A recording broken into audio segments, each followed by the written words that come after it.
Yo, what's up, guys? We are back again with the best Goblin Giant Evolution decks in Clash Royale that have been updated recently by the top ladder players. The decks that I showcased in the video are actually very, very good. They're by like top 10 players, top 5 players, the best players in the world. Muhammad Light, Aragon, Riley, those guys, they all helped me. And they were like, oh, these are the decks. So that video will be on the pinned comment if you guys want to check that out as well.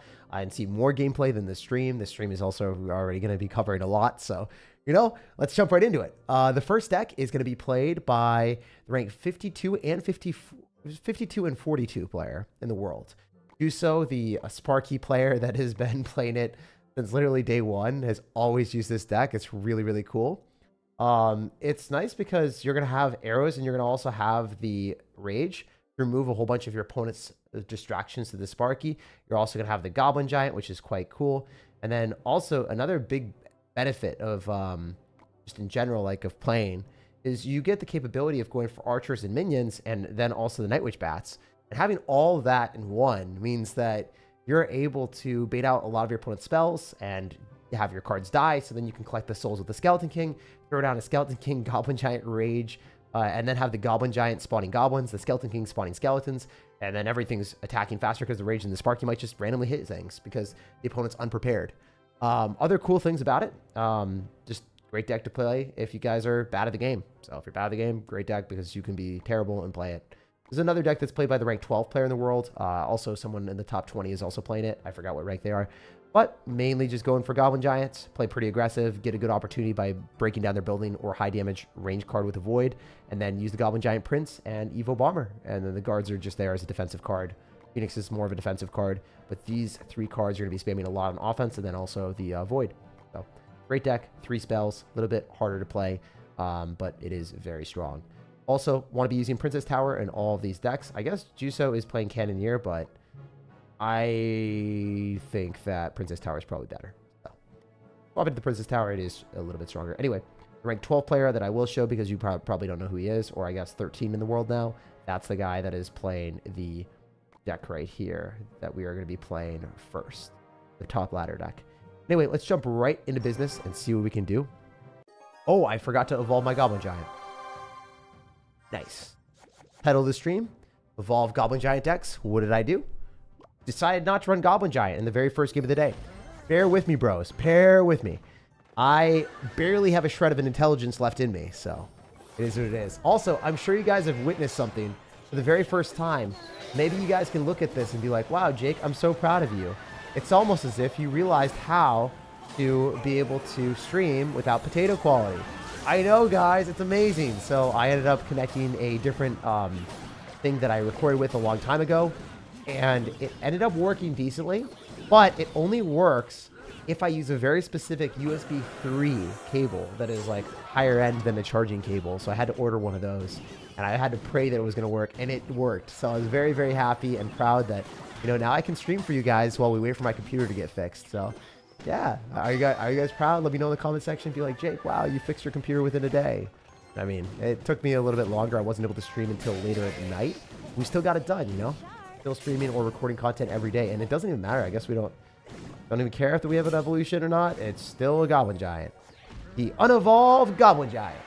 I choose you. All right, let's rage it up so then we don't die to skeletons, and then we're fine. GG. Interesting that you didn't drop the witch in front. I don't know. Evolved Goblin Giant is going to be the MVP of this match. Dude, it was so good. It was so good that it wasn't allowed to be played. It was so intimidating that the opponent wasn't prepared for it. You know what I did? I could have claimed it earlier, especially when I was flying back to the United States from Turkey, but I just didn't. I just waited for this moment on stream so we could cherish it together. All right, let's get it. Is it broken? It's very, very broken in this deck. The cool thing is, there's a concept that a lot of people aren't necessarily familiar with, right? Where the Goblin Giant just gives free cards. It's like a spawner. Now, if it's spawning stuff, well, guess what? Your Skeleton King sucks up all the souls. And this deck that I'm going to be showing later is definitely more broken and a little bit more unfair. And also, yes, it's stupid proof. So you can be really bad at the game and win with it. The concept is it's broken with the Skeleton King. This deck is also very strong as is, just because Void is great and Goblin Giant is a good card to be using in the deck. It's a good card to have evolved. So it's like broken in very particular decks. Is it going to be broken in every deck that you throw together? No, not really. But the thing is, like, Goblin Giant has always been really, really good with Sparky. And when it was overbuffed, then it was good with everything. And that was bad for the game. This is still bad for the game. Like, in my opinion, I do not think that Skeleton King, Goblin Giant should be a thing. Like, I don't like that. Personally, I'm not a huge fan of Skeleton King becoming overpowered again. But hey, it happens, you know? It be what it be. Definitely go for the arrows here. And we'll see what we can do. My main thing about it is if it's easy to play and it's really strong, that's where I think it's broken. Because then anyone can do it, in my opinion. If it's easy to do and then it's strong, that's the problem. I don't know if it's going to get nerfed. I don't think it will be nerfed, but that's also a good thing. You know, if it's like not played by a ton of people, then guess what? If you abuse it and you know what to do, like literally the stuff that I'm going to show you guys today, you'll be able to be a lot more successful than most people. So yeah, another cool thing, you just set up a Prince of the Goblin Giant. You get it evolved as early as you can by cycling a Goblin Giant early so you get back to another one. The thing is, like, again, evolutions kind of break the way that Clash Royale is typically played. You usually want to be able to defend things with the best card available. But with this deck and a lot of other decks that we're to be showing, well, I guess the other 2 decks that we're to be showing total, you just want to be dropping Goblin Giants as often as you can. And because this deck has a lot of aggressive cards like Bomber, Void, Prince, it pairs pretty well with a Goblin Giant. So you can play really aggressively with a Goblin Giant in the back and then defend minimalistically with guards. We're spending 6 elixir with a Goblin Giant. And you'll always have 4 elixir for the Phoenix for air defense. Or you'll always have 3 elixir for ground defense with the guards. So the deck is really well suited to defend against anything that you need to. It's just a great deck overall. So yeah, this is one of my favorite decks to play right now in the new meta. And a lot of pro players are playing it. So I can Void on that, and I think it will die. Pretty positive that we can... Oh, I messed up the Bomber. Usually it's supposed to place directly behind that one Goblin, and then it kills all the Goblins with 0 damage taken. So I kind of fat-fingered that, guys. I fumbled the bag a little bit, but it's fine. It's okay. Giving our opponent a chance back in the game, maybe. Maybe that's the strategy here, guys. I'm not 100% with it out here. So that Valkyrie is not going to be good for him. He is definitely going to have a bad time here. Going for guards, I'm pretty sure that we kill all the goblins with only like 1 hit in our tower, which isn't enough for him to take. And then our Goblin Giant is going to start spawning some stuff so we can distract the mini P.E.K.K.A. It's going to be pretty cool because we get 3 free goblins forcing out a log. Like, y'all think about that. It's a 1-card cycle. It's really, really strong. We're going to predict that. We're dropping our Phoenix. We're going for a Prince. He's probably going to go in for a Goblin Barrel, and we're going to arrows it, and we're going to win the game. So unless he goes in for a rocket, which I don't think he's allowed to. He's trying to log me, so he obviously is not trying to rocket me. He can't rocket if he's logging the tower. So the game is over, effectively. Unless the Princess hits... Okay, I guess the Princess did hit. That feels bad. It's fine. I guess it is over still. It's just in a different way. Can we 3-crown him? Oh, I really want more crowns, because I still haven't gotten as many crowns as I can for Clash Royale yet. We haven't played that many games today. Or in general, you know? We haven't been able to stream the new season that much. Let's go, let's go. Why haven't they fixed the visual problems? Goblin Giant star level 3. Dude, I was so confused for a second. I was like, visual problems? Oh no. My dude is giving me PTSD from the moment where we had visual problems in the last stream. I was like, bro, don't tell me I messed up again. I feel like this stream is pretty buttery smooth. I think like quality is at least 1080p on the gameplay. So I felt like it was good, man. You know, he had me shook. I was not ready. My body was not prepared for that, brother, man. I was simply not ready. Oh, that was a sketch. All right, all right. How do you stay? All right, yo, been watching you for a few years. Incredible how you stay so positive and consistent. Well done, man. Yeah, dude, I mean, it's really easy to stay consistent and positive when you just like the game. Obviously, when bad things happen, like the computer breaks and like you go on a long trip and then maybe you're not able to record as much as you want. It is what it is. Like, I genuinely wish I was able to do a bit better, honestly, but I have the cards that I'm dealt and I make the best of it, you know? That's the thing. If you complain and you're angry, those are like energy wasters. In my opinion, angrier you are, even if things are unfair or bad things happen, sure, you could get angry, but it will not help you. And that's the thing that I remind myself constantly. Whenever there's something unfair or something bad, like my computer breaks, let's say like there's a couple options, right? I'll give 2 examples, actually. Computer breaks. Unfortunately, that was super sucky. It is what it is. Like, you can't do anything about it. If I'm complaining and being like, wow, I can't stream, it sucks so much, then I'm not going to find a solution and I won't be able to stream to you guys. that I'm wasting time, and I could get upset, I could get angry, I could be disappointed, but then it just ruins the entire experience for me potentially streaming to y'all and having a good time. Because I know, like, if I do stream, I probably will have a good time and enjoy it. So I want to be able to at least capture that and have a small win in the day instead of having the entire day be bad. A lot of people just, like, complain about it and be like, text all their friends, talk to people about it. And maybe you do need to vent, but for me personally, the thing that makes me happy is turning a day around and salvaging the situation and at least be semi-good. I spent the entire day trying to fix this computer stuff, and it got a lot better. I actually recorded a video with really high quality and talked to my editor and figured out a way how to make it work with this really horrendous, you know, like situation where when I'm recording the gameplay and the face cam separately, since the computer's not very good, I can't record at the high resolution I typically have. I made it work, and I got so happy afterward. Like, it literally made me indescribably happy. Like, I wouldn't get that happy in situations where I just regularly record gameplay because it's not that big of a win comparatively, right? But that was hilariously awesome. So it's just built. It's like oh wow, it's definitely a built different situation there. You want to make sure that you put yourself in a better position. Anyway, we are casually winning this game without really thinking about what we're doing. I'm gonna void on that cannon because you should try to defend it. I guess he didn't want to defend it. That's really whack. This is insane. This guy's a wild child. You do have to arrows here so we don't lose the game. Ooh, this is looking so bad for me. But if I Evo Goblin Giant and then I go Guard's prediction on him. Guess we don't have to make any prediction.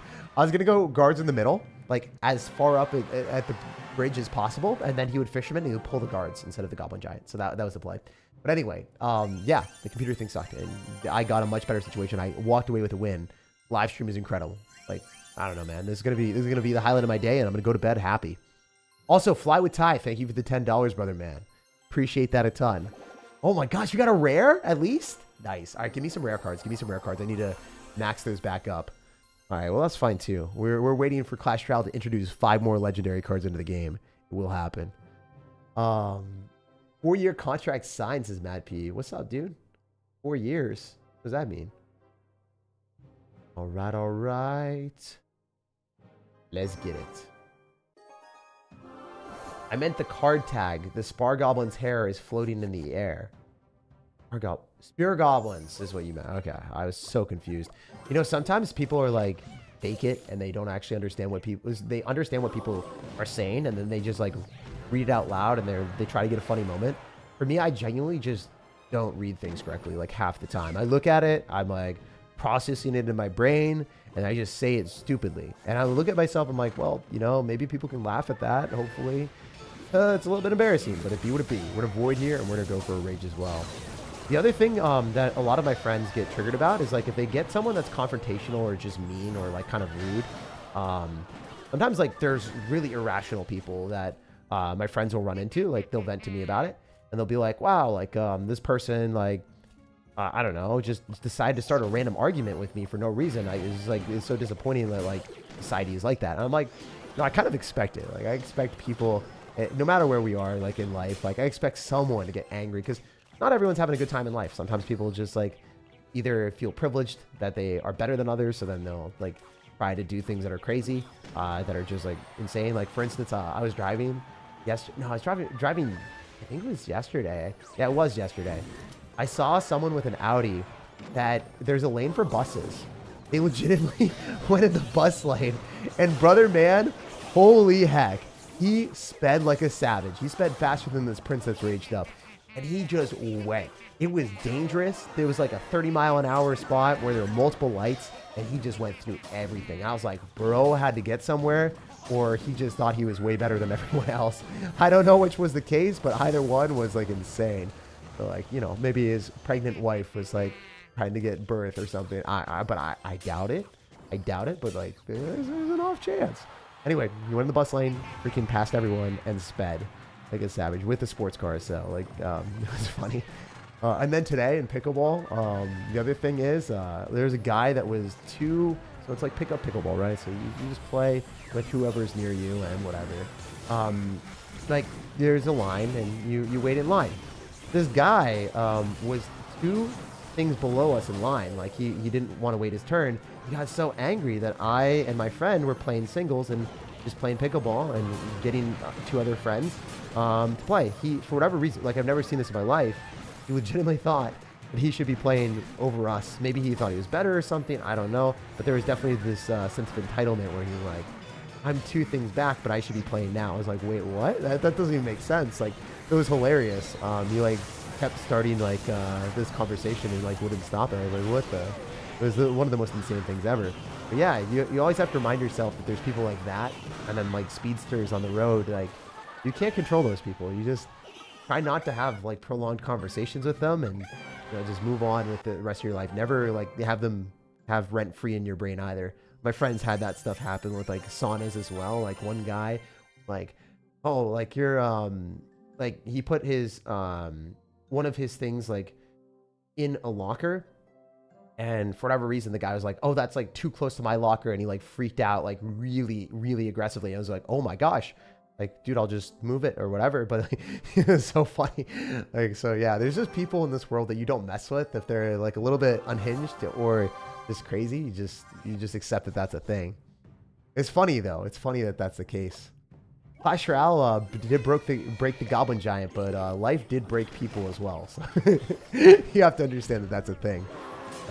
I just have expectations for that. A lot of my friends will get like super angry or upset about small situations, including myself. Like, I think one of the biggest things that I progressed with in the past 3 to 4 years is I would get upset about really small things and it would ruin my day. Or I would just keep talking about it like in an angry way to my friends or have to vent about it. And it would like be rent-free in my brain for a while. And that's one of the main things I've been talking to a lot of my friends about, and just like helping them improve with too. But yeah, that was like, I guess the main thing that I've been very proud of myself with in the past 2 years, especially. If it's not something I can change, or it's not something that matters, like, like let's say a month from now, if it's not going to matter a month from now, I'm not going to give it a minute of my time. It's not worth it. That's the way that I see it. Like, if it's not something that impacts you a month from now, don't worry about it. Long-term things, like if you get injured or something, yeah, like definitely spend the time. That's reasonable. It's important to vent, and like, if you're going through stuff, it's not good to like bottle things up and be like, oh, I'm strong, I'm brave. But it's also like, there's that nice balance where if it is literally meaningless, do not make a big deal about it. All right, that I don't know. I just want to say that because I see that happen way too often in life. All right, we're gonna go Prince here. Why not using Dagger Duchess? Dagger Duchess is worse. How long have you been playing pickleball now? I think 3 months. Seems like you don't let much get to you. It's amazing. Oh no, dude.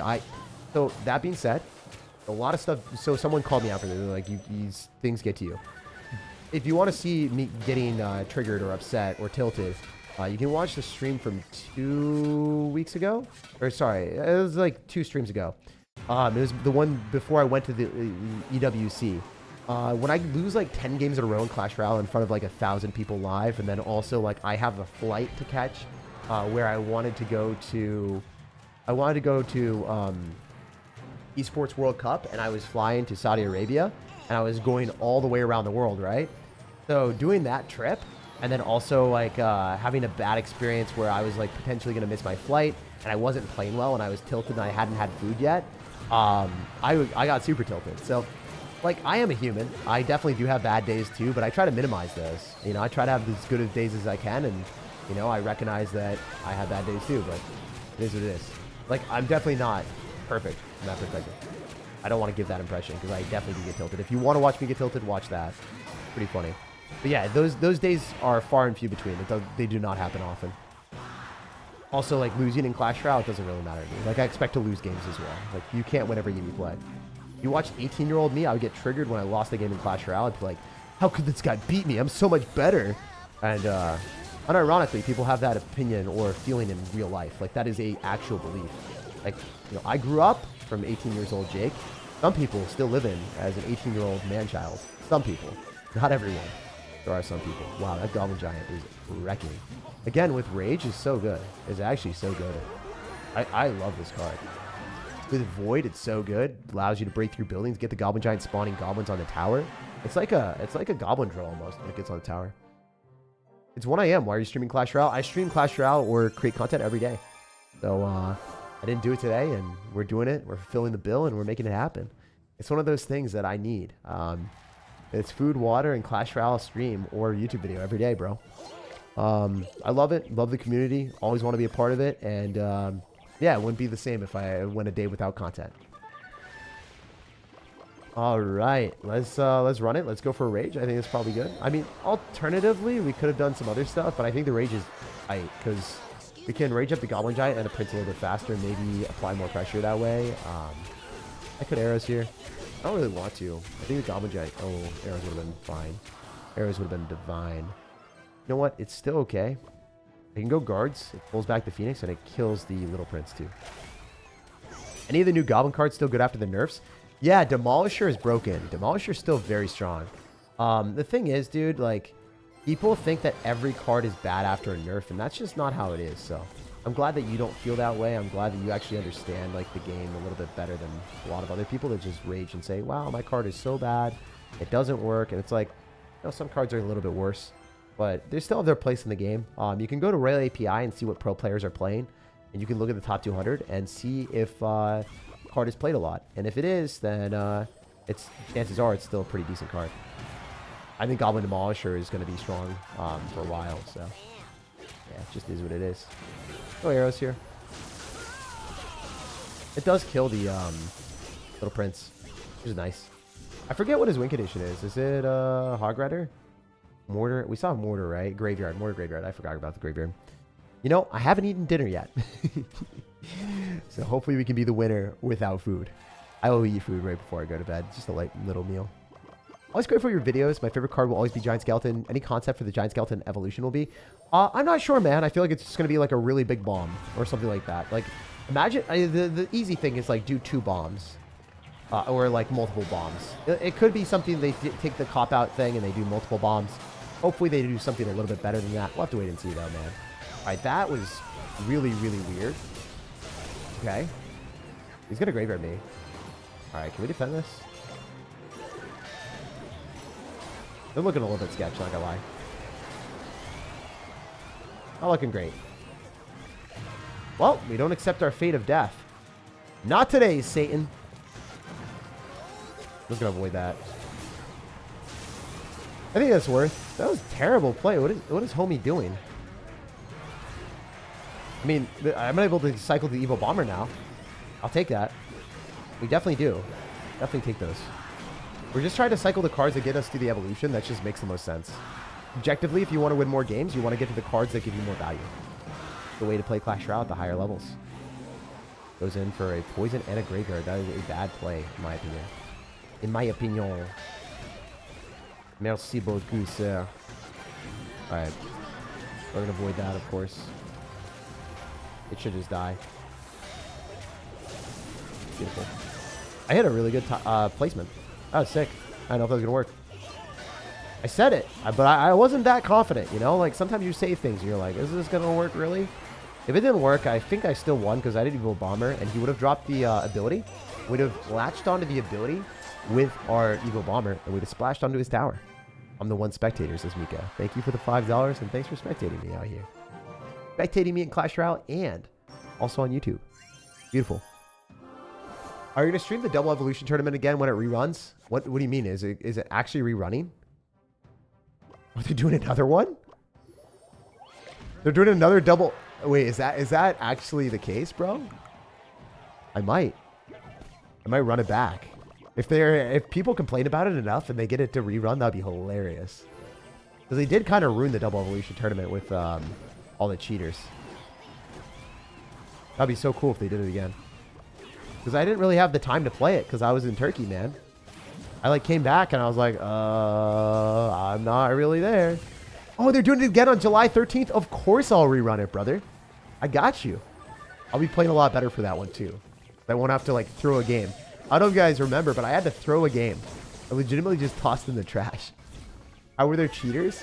Because a lot of people were able to exploit a bug in Clash Royale where they were able to run unlimited Little Princes. If you check out my Twitter, I actually had a screenshot of it. Pretty funny. And sad at the same time, but mostly funny.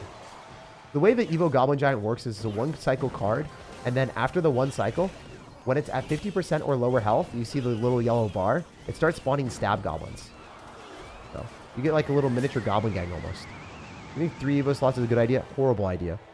I told them, like, you know, this is between me and you. All right, guys, I'm staring into your soul. This is a real talk.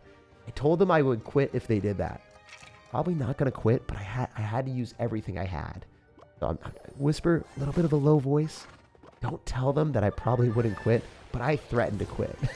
I told them I'm quitting the game. Your game is trash if you had 3 evolutions of the game.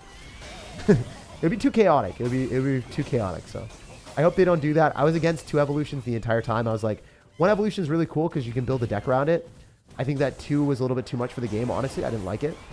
But 3, I think, would ruin the game legitimately. So because it would just be a cycle fiesta.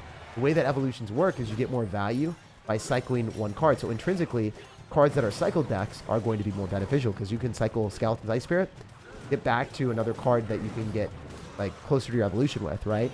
So the cycle decks will be cycling more evolutions. That's just how it is. So cycle decks got a huge buff ever since the update, which isn't very competitive, but it's okay if it's not competitive. Like, not every game is meant to be extremely ultra competitive. Clash Royale is mostly meant for fun first, but I do think that was a really bad direction for the game, personally. Yeah, that was just my my take on it. Also, this guy's not playing well. He went for a lightning on that. That was really bad.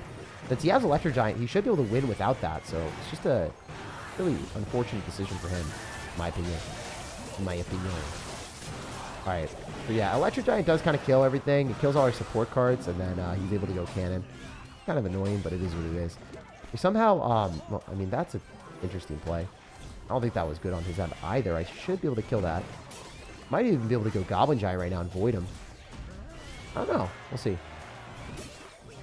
He does do a decent placement there, so he's not bad at the game, but he's messing up quite a bit. He might have just lost. Oh, Lightning bailed him out really hard. All right, you know what? I think I'll beat this guy. I don't think he's good enough to win. I think he'll throw. Maybe he's going to beat me. He is winning really, really, really wide margin right now, but I do think there's a high likelihood he'll just mess up because he is not playing perfect right now. Not even close to it. So, if he just does that type of defense again, we should be able to win. Nice. Clean that up. Arrows. Beautiful. This is really good. I really like this. And then we can go Evo Bomber on the Barbarrel. Oh, wow. That Phoenix Egg just screwed me. That Phoenix Egg just actually lost me the game. I would have won the game. If that Barbarrel, if the Phoenix didn't push the Barbarrel closer to my Bomber, we would have won the game. So, really unlucky. It happens. It's part of the game. You know, can't always control for that stuff. What would it be? Wish we were a bit more lucky. All right, we're trying to run it again with another Goblin Giant here. I mean, we do have this, so there is something. Likely just not going to cook that hard, you know?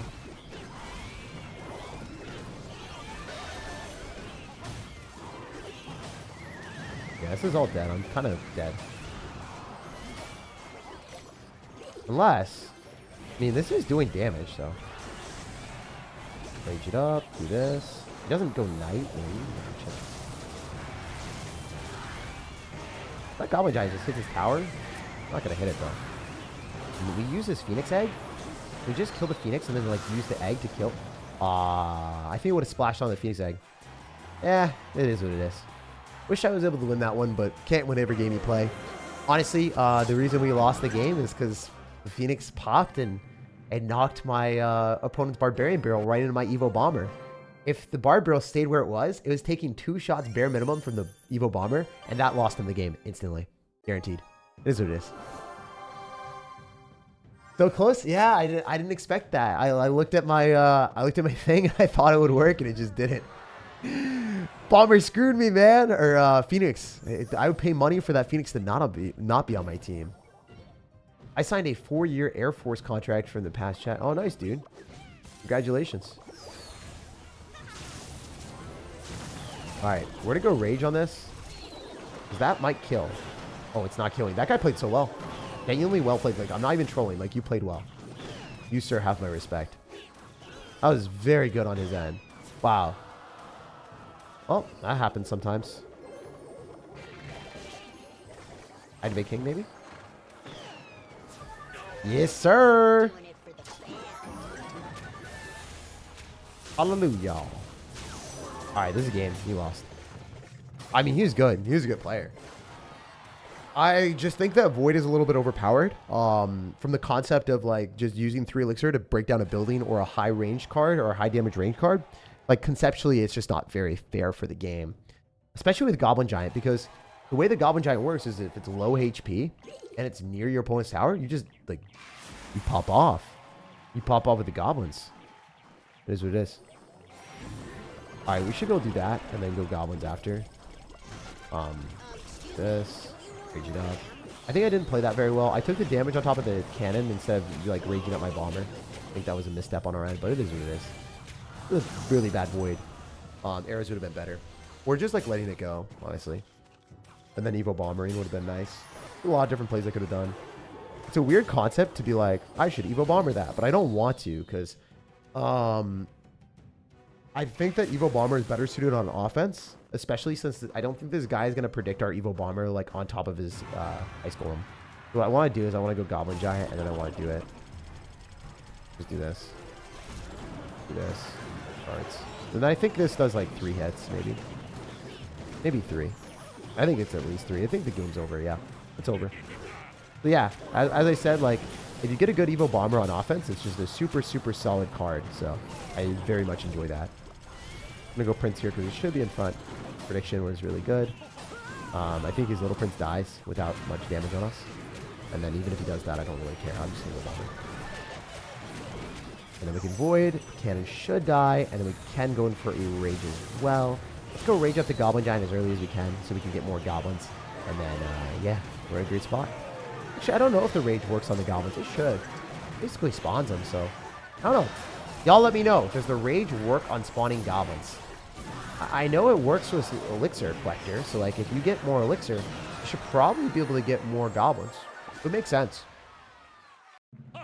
Supercell, it's not an overpowered card. A lot of people think it's not overpowered, but the thing is, like, the Evo Goblin Giant is really strong in a few decks. Really broken in those decks. That is my opinion, all right? That is my opinion. I stand by that.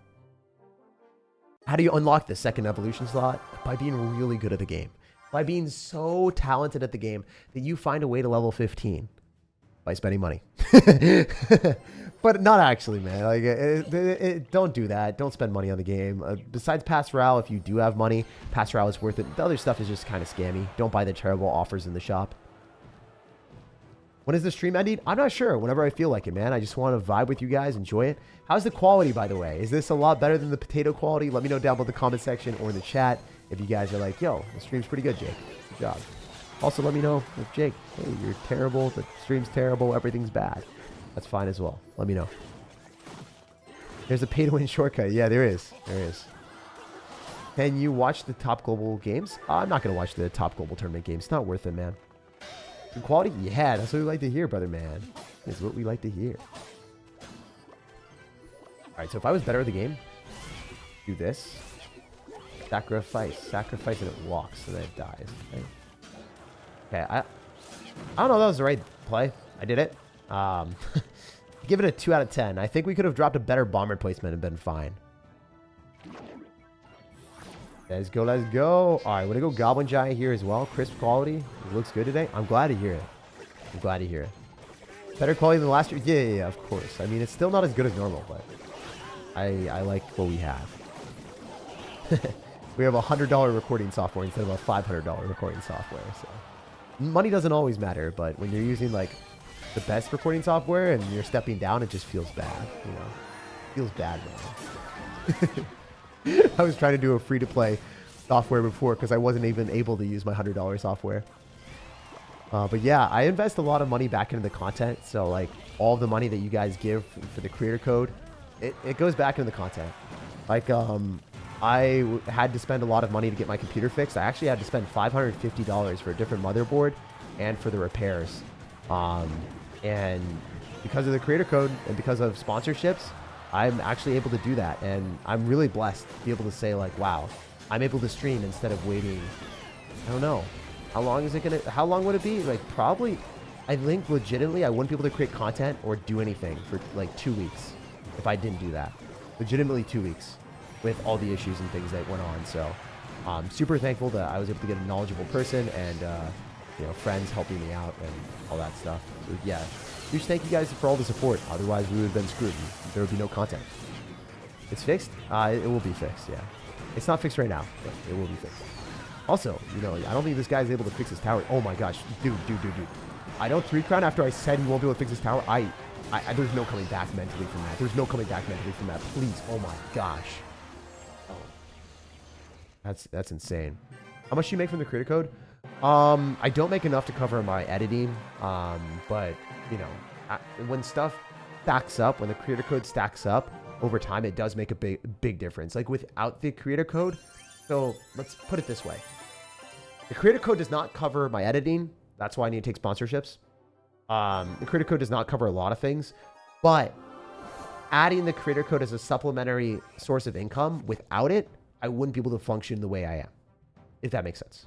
The creator code is integral to the stuff that we do, but at the same time, like it doesn't support everything by itself.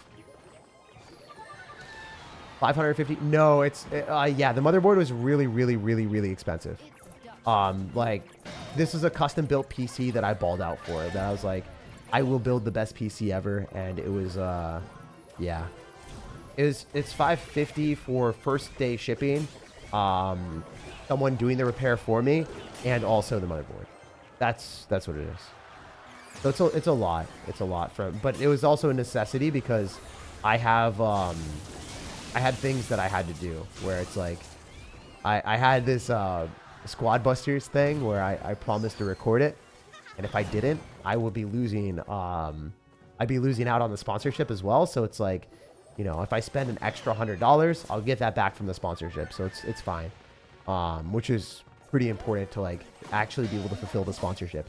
If you agree with the sponsorship and then you don't do it, it's okay to like not do it sometimes. But if it's like a Samsung sponsorship where like the foundation of my channel, or I guess, I don't know, AT&T, and you just don't do it, like you're screwed. You're absolutely screwed. So I can't not do those when we locked into deals, and then I would lose everything, right? So we really had to get it done, and there was no other option. So it's like, yeah, can't really wait around. Can't have me do it and mess up my computer. I can't take any chances. It was a really lucky and privileged position to be in, but it was also a scary situation where it's like, I need this fixed, and I need a professional to help me out. Luckily, my friends are OP. Also, Kaizu, thank you so much for the 5 gifted subs. Thank you so much, guys. Get some love in the chat for Kaizu. Appreciate that, brother man, and hopefully you're having a fantastic day. What are the donations used for? Same thing. Donations, sponsorships, and creator code are all used for that.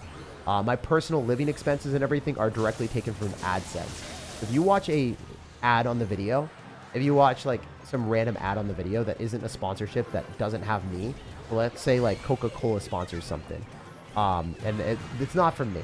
That is directly for my living expenses, investing for my future, for, you know, my living, my food, my rent. That stuff is all done through that. Just want to make that clear that you know, that's just how it is. It's cool that you guys can like see the actual impact that you make based off of that. Like, I'm hiring more editors whenever we get more sponsors and stuff like that. The quality of the channel for editing is better because I'm able to dump more money into my editing. One of the videos, I'm not joking, guys, I spent $500 on, which is insane. Which is literally like, spent $500 on a video recently, which was massive. Like, I don't dump like thousands like OJ does into videos with like, you know, I maxed an account because I can't do that. But we did spend $500 on a video, and that was really cool because I wanted it to be perfect. It was the how I beat the new update in Clash Royale. Obviously, we didn't make that back from the video, but it was still very cool to be able to give you guys, like, I beat the update the very first day it came out. I gave my editor a lot of money, and we worked on it for like an entire week. And it was super cool. Anyway, if you guys do want to watch that, if you want to see how I beat the update and how I beat like Goblin Queen's journey, you can check out the pinned comment. It was a banger video. It was one of the best videos we've ever done. Wow, too much? You know, I invested back into the channel. I don't care if I lost money on it because, of course, like with their creator code and sponsorships, it allowed me to lose money on the video. And that's fine. Okay. How do you find such good editors? Is there a process?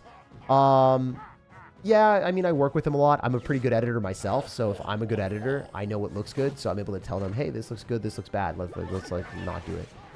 What do you think about OJ's response to the drama? I didn't really look at the drama at all. I generally am a big proponent of like drama generally doesn't matter. So I don't really know what the drama was. I didn't see the entire details. Like I saw that OJ like was on Reddit or something, or like you guys, someone told me OJ was like front of Reddit or something for some drama. I didn't really care. I mean, I was chilling with OJ the entire time in Saudi Arabia, and we were just chilling, having a great time. We were going to the Esports World Cup and having a whole bunch of food with our friends and watching Faker play on stage, and it was awesome. Like, so I don't know. I wasn't really looking at that. I was just having a great time with OJ. I was having the time of my life. I pet camels with them. I don't know. So, yeah. I don't think OJ really cared either. We were both having the time of our lives. Please create a skillless deck for this meta. Well, I mean, are you watching what we're playing right now? This isn't even the easier deck, bro. This is like a deck that plays itself. My hands were off the game, bro. Wasn't even looking. Oh, Kaizi says no problem. Thanks again, man. Don't you think investing into editing courses? No, dude. I would not spend money on editing courses. I would not spend money on most courses in general. A big thing that happens. So even YouTube asked me to, my contact manager, product manager, everyone's asking me to like do courses and charge money for it because it's like a good way of monetizing. Just like so scammy, you know, like I understand like wanting to do that, but I rather just put out free stuff on YouTube.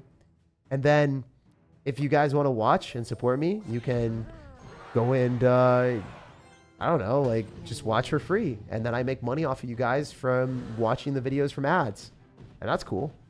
And I think that's like the better way of doing it. I don't know. I just like that. And making money off of the big companies that have a ton of money, like Samsung. Like I have no problem making a ton of money off them and just being like, hey, you know, if that's the case, that's cool. The other things that I don't like doing, like I probably will never do coaching in a game unless my rate was a lot lowered. Because my time is pretty valuable. Like the rate that I would charge for coaching in Clash Royale would be higher, right? Like if I charge like over $100 for an hour of coaching for me, definitely not worth it. So if someone was able to scavenge together over $100 for coaching for an hour, like I would look at that and be like, yo, I'm scamming you because you can get better coaching from a higher level player for like 15 bucks. You can get a top, I don't know, top 50 player in the world coaching you for 15 bucks an hour. You know, for me to coach for it's like top 1,000 player for over $100, super scammy, right? I just feel horrible about that. So I try not to do things that are like against the way that I see things. I don't know. That's just the way that I like it. Anyway, yeah, I don't know. I've always like liked that type of thing. Also, you'll never see like donation goals on this channel unless like I like super needed it to like actually hit something like really integral for the channel. Like my channel would die off of something and I like really needed it. But even at that point, like I think I'd be too proud and I would just like, I don't know, I would maybe do a Patreon, like say it once and be like, hey, if you guys want to support it, like I can do more content if you guys support it through that. Then I would say it and do a Patreon. But like, I don't know. I don't like the donation goals for like specific things unless it's like a charity. I've done charity donation goals before where it's like, oh, like I'll do some crazy thing if we hit enough money for, I don't know. It was like the Australian wildfires. I did do that. Did something for people that were wounded. I think wounded veterans. And then I did some cancer one as well. So I did do a lot of charity from that perspective. And those were fun. But I generally don't like donation goal stuff. I don't like milking you guys for money is what I'm trying to say. But if you guys do donate, I always super do appreciate it. All right, let's win this game. Please. Avoid here. I have not read chat at all. Do you play any other Supercell games? I mean, I play Squad Busters a little bit. Dude, Zenless Zone Zero. I was like super hyped to play that gacha game, and I heard it was bad. So I might be playing Genshin Impact with you guys. All right, let's take a look at some other stuff that you guys said. Got work in a couple hours, but sacrificing my sleep for the stream. Appreciate the daily videos. They make a huge difference in my day. Keep it up, man. Says waffles are better. $50 dono, my dude. Thank you so much. That is insane. Huge, huge thank you.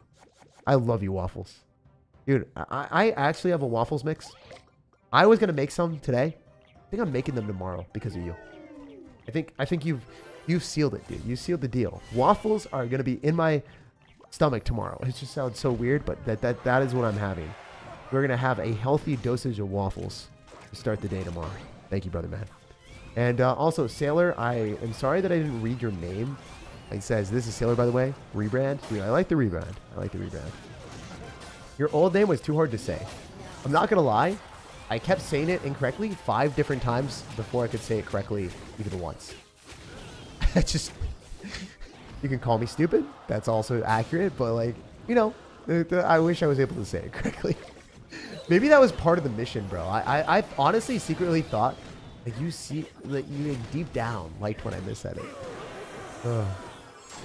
Do you think that this needs an emergency nerf? Definitely not. This definitely does not need an emergency nerf. It's a strong card. It's a really good card. It's not an emergency nerf thing. It's broken. It's a little bit unfair in a few decks, but there's a lot of unfair things in Clash Royale that have gone, you know, strong for a while.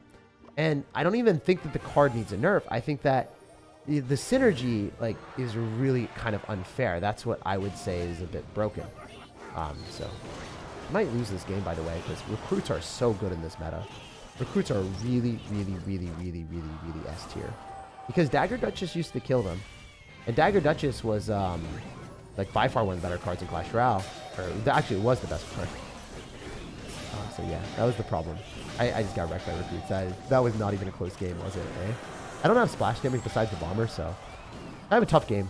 I think this matchup is not ideal. If we were playing the one with minions and archers... The other Goblin Giant deck, I do think we win. Like, the other Goblin Giant deck that I'm going to play with Spark, I think we beat the Recruits deck, honestly. This is not the same. This is not a good matchup. Because the Fisherman does kill the Goblin Giant. I don't have a great way of distracting it. And then the other issue about it is, like, obviously the Recruits just do so much damage, and they kind of don't get killed. Well played on the opponent's end. There's not much we can do here. Still going to try. I'm not going to give up. Not going to give up. Not going to surrender, but it would be a die. I should not be alive out here. My dudes. My duderinos. What is he doing? If we just Goblin Giant, are we fine? Did he? There's no way he lost this game. It'd be so funny, man. I mean, I will take a tower here. Not really good. We need a little bit more than one tower, guys. Maybe 2. Maybe just 2 for the 2-time. If just... Oh, I'm a 3-crown. I'm screwed. That's going to lock. I'm dead. Ah, I didn't get 3-crown, guys. A close 2-1 victory from the opponent. Closest game of my life. I honestly can't believe he pulled ahead in the last second there, guys. Shocking. Shocking stuff. This is live for real? Yes, it's for real. Let's go, let's go. Oh, by the way, guys, I'm going to Japan. I don't know when, but I have a plan to go to Japan. Sailor, the reason why, I traveled for 24 hours one way without a sweat. It was easy. It was actually more than 24 hours. It was like 25 hours. It was like 50 plus hours each way. Total. Yeah. So if I can just go to Japan, which is like a 9-hour flight, I feel like that's like a very squandered opportunity.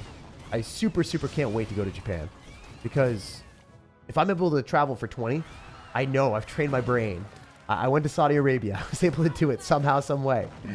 I should be able to easily endure more with going to Japan and just having a great time there. So I'm super psyched.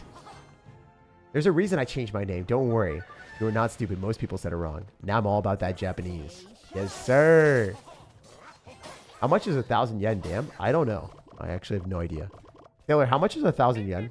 Let me know for the one time. Let's get it. Want to go Goblin Giant here as well? Such a weird time for SirTag to be live. I had to pinch myself and make sure this is actually reality. Yeah, dude. I mean, my computer broke down and some stuff, and I still had to get the stream in for the day. Chill, man. We're chill. Now is the best time to go. The currency exchange is at a low for 40 years now. Yeah. I heard it was super low compared to normal, so I got to seal that, man. I got to snag the deal. I think I'm going to go in September or October.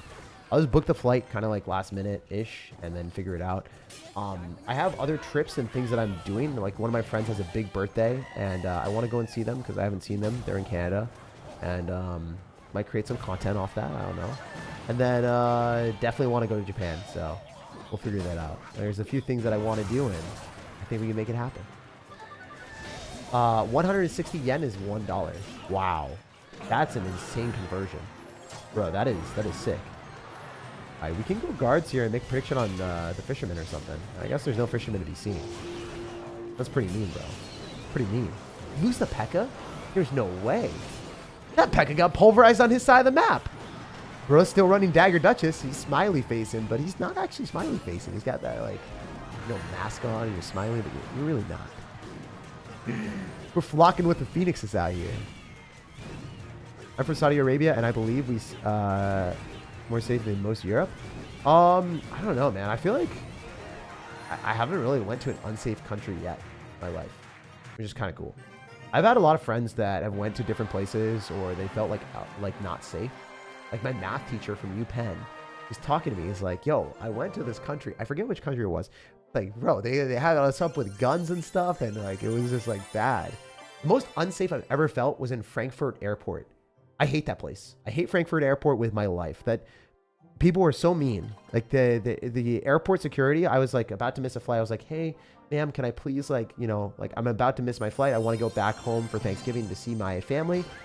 Is there anything I can do? Like I was super sick. I wasn't feeling well. I was coming back from the Finland trip. Or maybe I wasn't sick yet. I don't remember, but I was miserable. I was like super stressed. I showed her my flight. She's like, we are not in America. You can't skip over the line. I was like, oh, okay. I was like really nice. Like genuinely just like over the top nice, like more nice than I would ever want to be. Cause I was just like super like just wanting to get home. I was not being confrontational, and she just got so angry. I was like, whoa. I didn't say whoa, obviously, because that like initiates something. I'm not stupid enough to do that. I was like, oh, okay. And then she was looking at me the entire time, and I got her. I got her, man.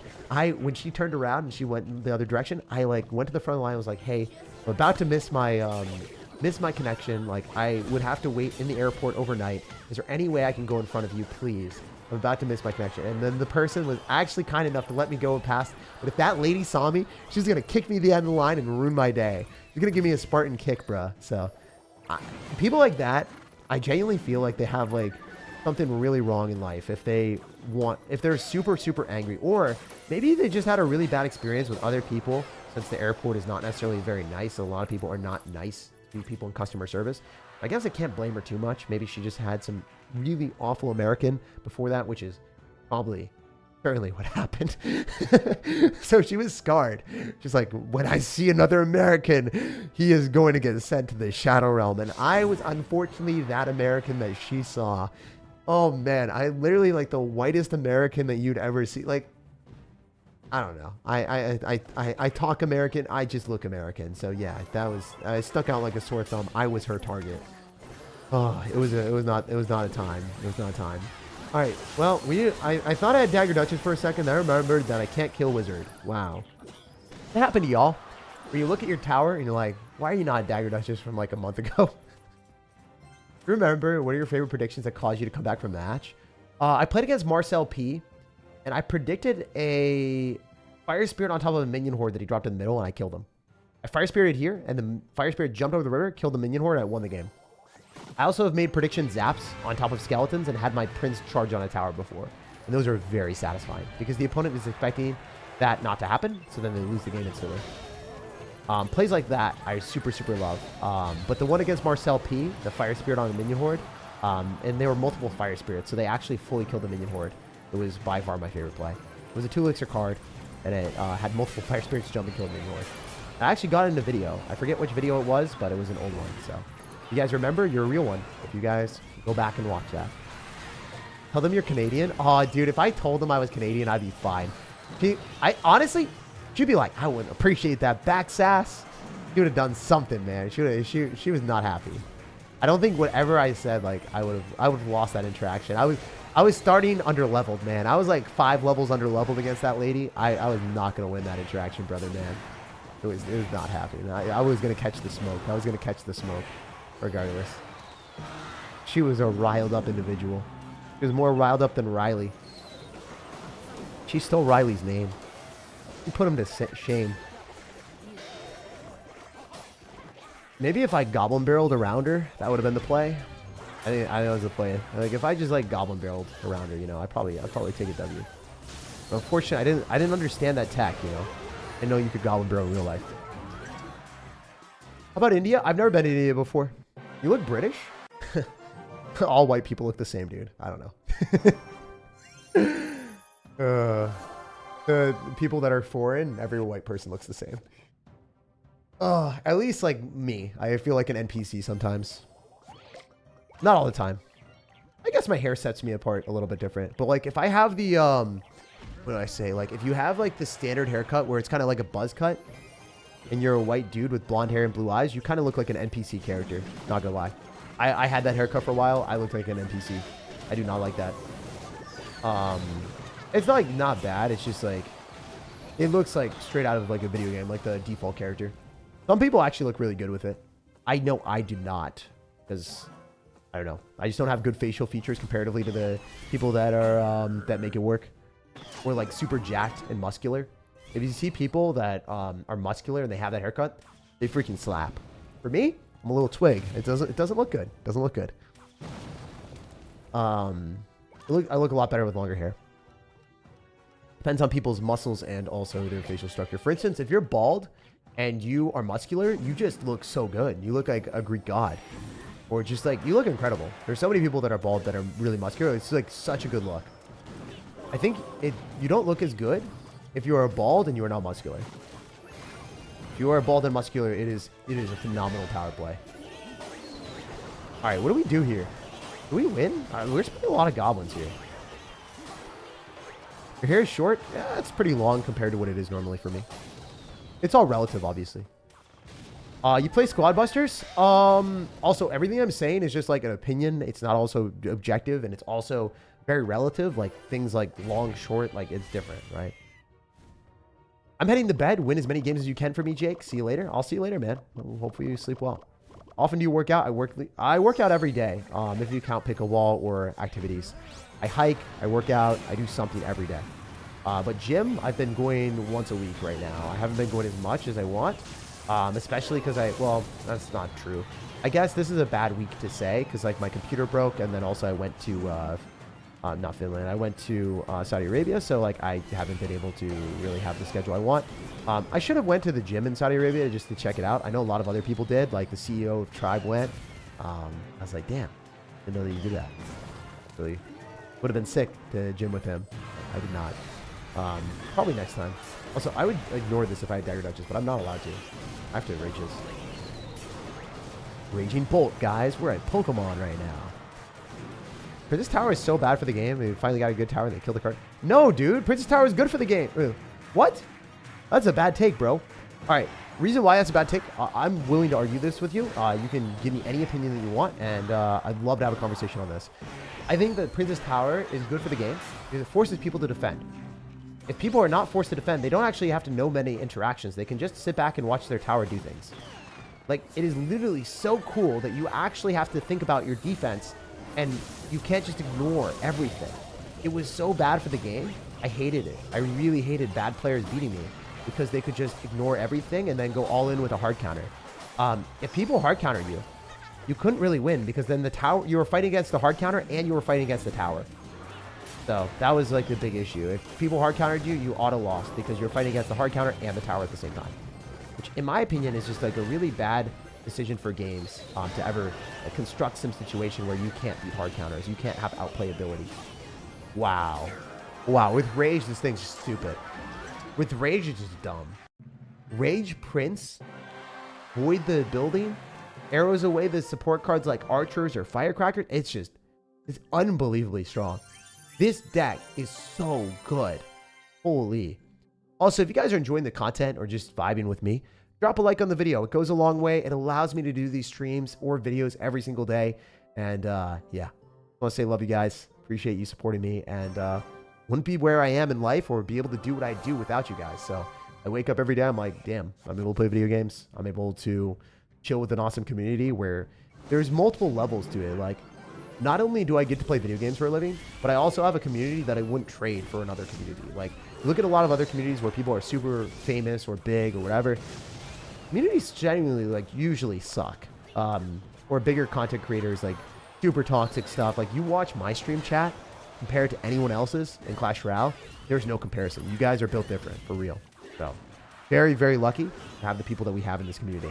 Thank you, guys. And, yeah, thank you for letting me do what I do, too. Chili Pepper, yo, says, can you say my name's Charlie? Love watching the content. Dude, I will do that and more. Red Hot Chili Peppers, OP. Quite the late nighter. Yeah, it's 12:01. We're just going to play a few more. I think I'm going to switch decks after this one. You guys get the deal. Like, this is a broken deck. This deck is really strong. I'll show it one more time in case you guys want to copy it, but we're literally just 3-crowning left and right, and it's not even a challenge. Easy. You guys can play this in Grand Challenge or Classic Challenge as well if you want to level up your cards faster. But this Goblin Giant deck is nutty. It is really, really strong. When is Drill coming out? I bet you it's going to be mid-month with a offer, most likely. You know that the people that exploited the 8 Little Princes got banned? Of course they got banned, bro. Like, you think that those people are going to get left unchecked? It's so easy to just check who has used the deck. There's Rail API, which shows how many times the deck is played. So obviously, all Supercell has to do is like, oh, someone with 8 Little Princes in their deck, they're banned. Like, you have to be so unbelievably stupid to think that you're not going to get permanently banned for that. So yeah, do not do any bugs or glitches in the game. They ban you automatically, and it's very easy to track. All right, so yeah. And if they don't like you, or if someone's really spiteful, if they see you do that, they could delete your entire account. It might not just ban you for 31 days. You could spend an account, it was like $15,000 or $10,000, it's permanently banned or erased. So never do glitches in Clash Royale. Anything that you knowingly do a glitch for, they'll permanently ban you. Sometimes. If they're having a bad day. All right, so Goblin Giant, Archers. So yeah, this is the deck. This is the deck they were playing that's broken, really OP. Again, these 3 cards, the Prince, the Evolved Bomber, and the Goblin Giant are the overpowered win conditions. Those cards you just spam as much as you can. You rage them up, arrows away support cards, avoid the building, you win. Support cards that defend are Phoenix and Guards. Anyway, this is the new deck. Mostly going for Sparky on defense, build up big pushes, cycle your Archers and Goblin Giant. Maybe go for some Night Witch Skeleton King action if you really want to. Night Witch Skeleton King is a really good push to do in single elixir. It is so hard to defend. So usually you're not going to be able to afford the Skeleton King, Sparky, and Goblin Giant all in single. Mostly just going to be Goblin Giant Sparkies. But another great push is Skeleton King plus Night Witch. And while you're cycling your Archers to get to the evolution. Anyway, let's get after it. A very good deck. Imagine a game mode with only 1 troop like that. It'd be cool. I mean, honestly, it'd be awesome if they did different game modes, right? Like I don't know. I want them to screw with the game a lot, but in different game modes for like fun challenges where you can get stuff for the seasonal shop, where it's still like mildly competitive, but at the same time, like we want to, I don't know.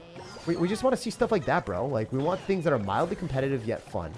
But they do it in the real game a little bit too much. Like, I'm glad that they did not introduce King Tower troops into Clash Royale. That would have been so madly annoying. Like, I'm really, really, really, really happy they listened to me. And they did Goblin Giant, or sorry, the thing is a new game mode. Like, I actually legitimately, I'm not even coping. I enjoyed the Goblin's journey.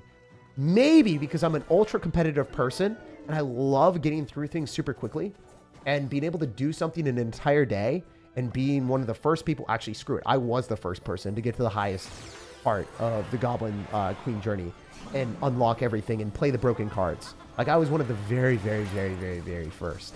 And I created content on that and I shipped it to my editors and I was beating the rank 1 player in the world, Droy, and 3-crowning him because he didn't have the deck that I did. And then I was beating up on everyone else because it was funny. So that was hilarious. Everything about that I enjoyed. Also selfish because I create content on it, right?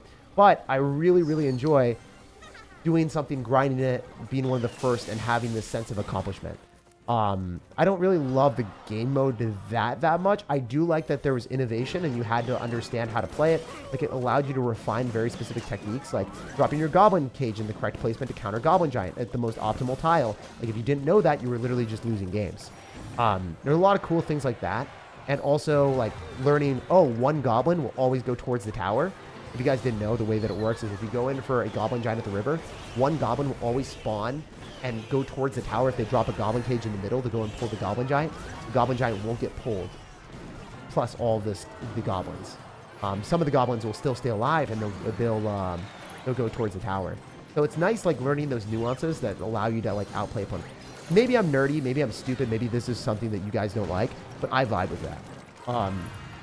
The way they could have ruined the entire game for me and maybe quit the game, like, legitimately, if they added that stupid thing into the regular game mode. If they legitimately decided, hey, we want to create more chaos in Clash Royale, and they decide to add that into the real competitive Clash Royale, like Path of Legends, I would just straight up quit the game and I'd call the developers like trash. I'd be like, you guys don't play your game and you like ruin the game. I would straight up do like, I would have done a worse, more aggressive video than B-Rad if they had done that, because,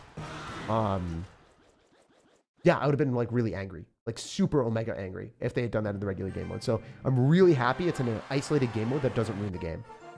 When they did that for Path of Legends and they added Mega Draft, I was furious with them. I like flipped out in the chat and I said they ruined the game. And I also like, yeah, I like had said to them previously to not do it. Those are funny things. Yeah. The most I've ever raged at them was when they added Mega Draft into the game because I knew it wasn't going to work. I knew it was bad for the game and they didn't listen to me. I spam messaged both the community managers to not do it. And they just didn't listen. But yeah, they listened here. They listened. I told them like a year ago when we were like consulting them in Finland, I was like, hey, don't mess with Path of Legends anymore. Like keep it the original game mode. Don't screw with it. So, at least they didn't add King Towers into it. I'm super proud of that. Stop yapping and kiss me. Why did I just read that? Streaming past midnight, you're the most hardworking CR YouTuber tag. Remember to work-life balance, though. I didn't stream or do anything earlier today, bro. I appreciate that. I do work really hard. I do not think I work harder than OJ. I think OJ does grind more hours than me. Other than OJ, I definitely work more than anyone else that I can think of. Maybe there's someone else, but that being said, like, you don't want to be super like, oh, wow, grind set, mindset, like grinding all the time. I grind to a healthy degree to the point that's sustainable that I actually enjoy it. It's 12:08 a.m. right now, but, you know, I wanted to get a stream in because it'll make me happy before going to bed. Give me a sense of accomplishment, and I just love chilling with you guys. Thomas Emery's $15 dono. First off, thank you for the fat dono, my dude. Sorry for the state of how things are heading. Nonetheless, I appreciate you, Tag. You're one of the best for sure. Such a real dude. Dude, I'm sorry if I was complaining too much about the game right there. I was just, like, being real and telling you guys, like, what happened and, like, all this stuff. I don't think the game's, like, that bad right now, actually. They've done better things recently. The thing is, bro, they waited forever to do it. Okay, I'm sorry. I won't complain anymore. But I'll just leave it on that. The game mode that they added was good, but it was really, like, we've waited like 3 years for them to add like a good update into the game. Lucky drops, I like. I also like the game mode for the, what is it called? The goblins thing, but it's also a transient thing that isn't perfect, right? So because everyone is angry in Clash Royale and we've gotten bad things for a while, like, they're kind of stuck in a really hard spot because everyone's going to be pissed at them no matter what they do, unless it's phenomenal. So they did do a good update this time. But we also don't want to praise them because then they'll be like, oh, they're happy. Monetize. Monetize them. Like, that's the thing that I'm worried about too. Like, if we praise them too much, they'll be like, oh, it's time to monetize the game because they're happy. Right? They'll take it as that, in my opinion, right? We don't want to give them the green ahead to do that. But also, at the same time, we don't want to be so critical, like, so mean to the developers or whatever. You be critical of them. They should be able to take criticism. If they don't take criticism, then the people that are in community manager roles that can't take criticism, like, should not be having that job. Find a different job. You should be able to take criticism in a community manager role. That's so freaking important. Like, so criticize them as much as you want. Just do it in a good way where you're not, like, giving them death threats or say that they're ruining the game, like, beyond belief, like, you're a terrible human being, like, quit the game, I hope you're fired. If you say stuff like that, then, like, you're not going to be productive in a conversation. You're just going to kind of, like, ruin the situation. Even if you're frustrated, that's not how you approach situations. That's not how you get conflict resolution. That's just how you ruin everything and, like, polarize the community. But you should say, like, you are ruining the game, and here's why, and this is how you fix it. That's how you have productive conversations.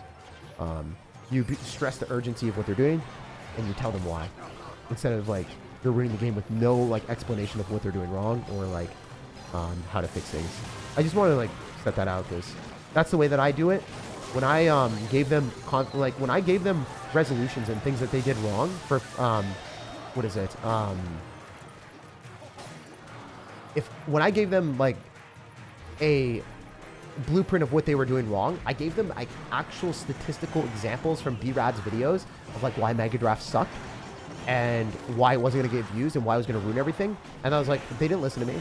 And I was like, okay, well, here's other points, not just from content creation. Like, selfishly, content creation obviously is bad. But, like, for other people, for regular game people, like, no one's going to want to sit through a 5-minute match on ladder. And they're also not going to be able to play their decks that they've leveled up. There's just so many other issues. And then they listened to me, and they saw that, okay, we'll cap it at level 11 instead of level 15. I'm like, you know, still at level 11, not everyone's going to have every single card unlocked and played with and everything like that. And also, it's going to be, like, a lot of time to draft things. So there's just so many different things that I showed. And they, I compared the game modes, and I was like, this is, you know, look at Marvel Snap and look how well it's doing. It's doing really well, better than Clash Royale at that time because it was faster games. So if anything, you should be trending towards faster games instead of slower games because people want to be able to play a mobile game, put it down, and have a good time. Like, they don't want to sit around and play mobile games for their entire day. It's not what mobile is. PC players, a little bit different. But yeah, I thought that was, that's what I said. I gave them actual criticism. So if you're ever giving Supercell criticism, by the way, the community manager that we have is actually S tier. I literally love Oiku. The girl is really, really, really good. We got so freaking lucky because I'm telling you right now, we could have gotten absolutely screwed.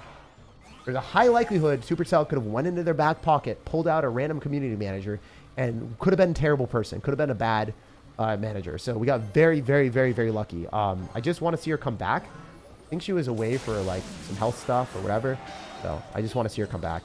She is very, very, very good. She actually responds to stuff, and she literally, like, from behind the scenes, from what I've seen, she actually does care about the game and does want it to work. But at the same time, I don't think that any of the people on the team really play the game at a high level, so I still want to see someone on the team actually be good at the game. There's no one on the team that's Ultimate Champion. That's kind of pathetic. Come on. Come on, Supercell. All right, anyway. I'm done with that. I ranted too much. I refuse to use the Princess Tower. Why do you refuse to? You refuse to want to win? My guy doesn't want to win games. Okay.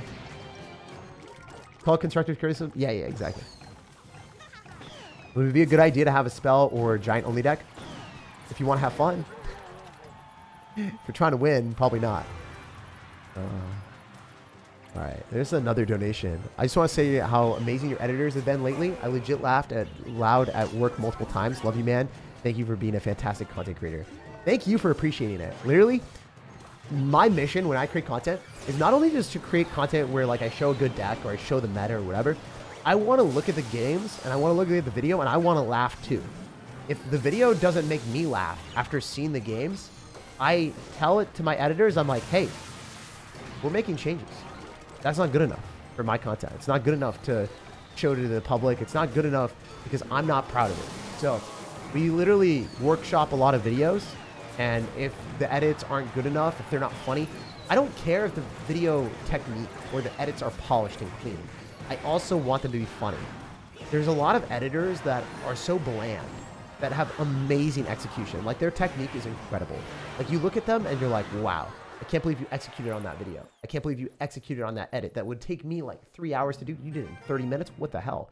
You're incredible. But some of them will take the most literal possible edits every time. It'll just show like a card dying to another thing. And I'm like, oh, this is painful to watch.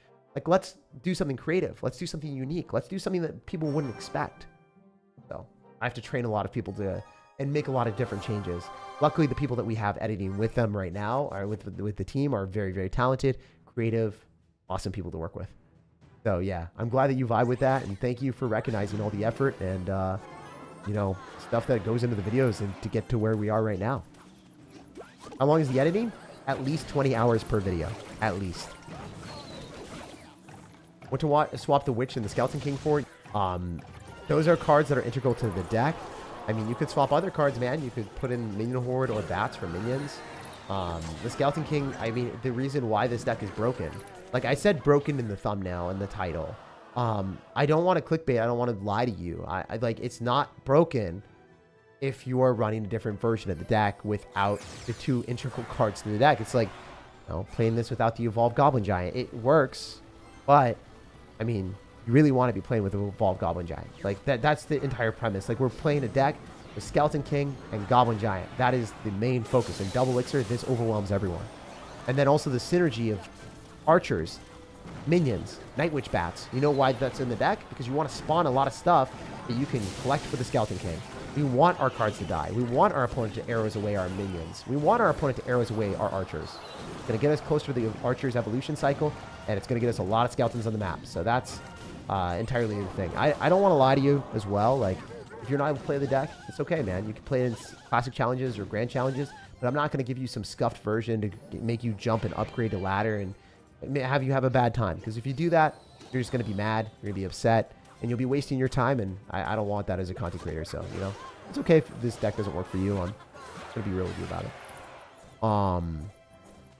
The work behind the scenes does not go unnoticed. Yeah. This is cool. I mean, for the people that I actually care about, it doesn't go unnoticed. Or the newer people that genuinely are like less loyal or whatever, sometimes it does go unnoticed. Just with you guys, the people who are watching right now, like freaking, I don't know, midnight, it definitely does not go unnoticed. You guys are a bit more tryhard than, or not tryhard, more dedicated. It's cool. Watch this VOD tomorrow, but I just want to say I hope you have a great night and rest of your week, Jake. Thanks, dude. Hopefully you have an awesome one too. I want to go Skeleton King here. I want to go minions, and we're chilling. This should be a 3-crown arena. I don't think that it's not going to be, right? Woo! Oh, baby. Oh, baby. Call it a triple. Oh, baby, it's a triple. Look at the evolved archers. Look at the evolved archers displaying their dominance. Pounding away on the tower. That had a bullseye, and we drowned him in arrows.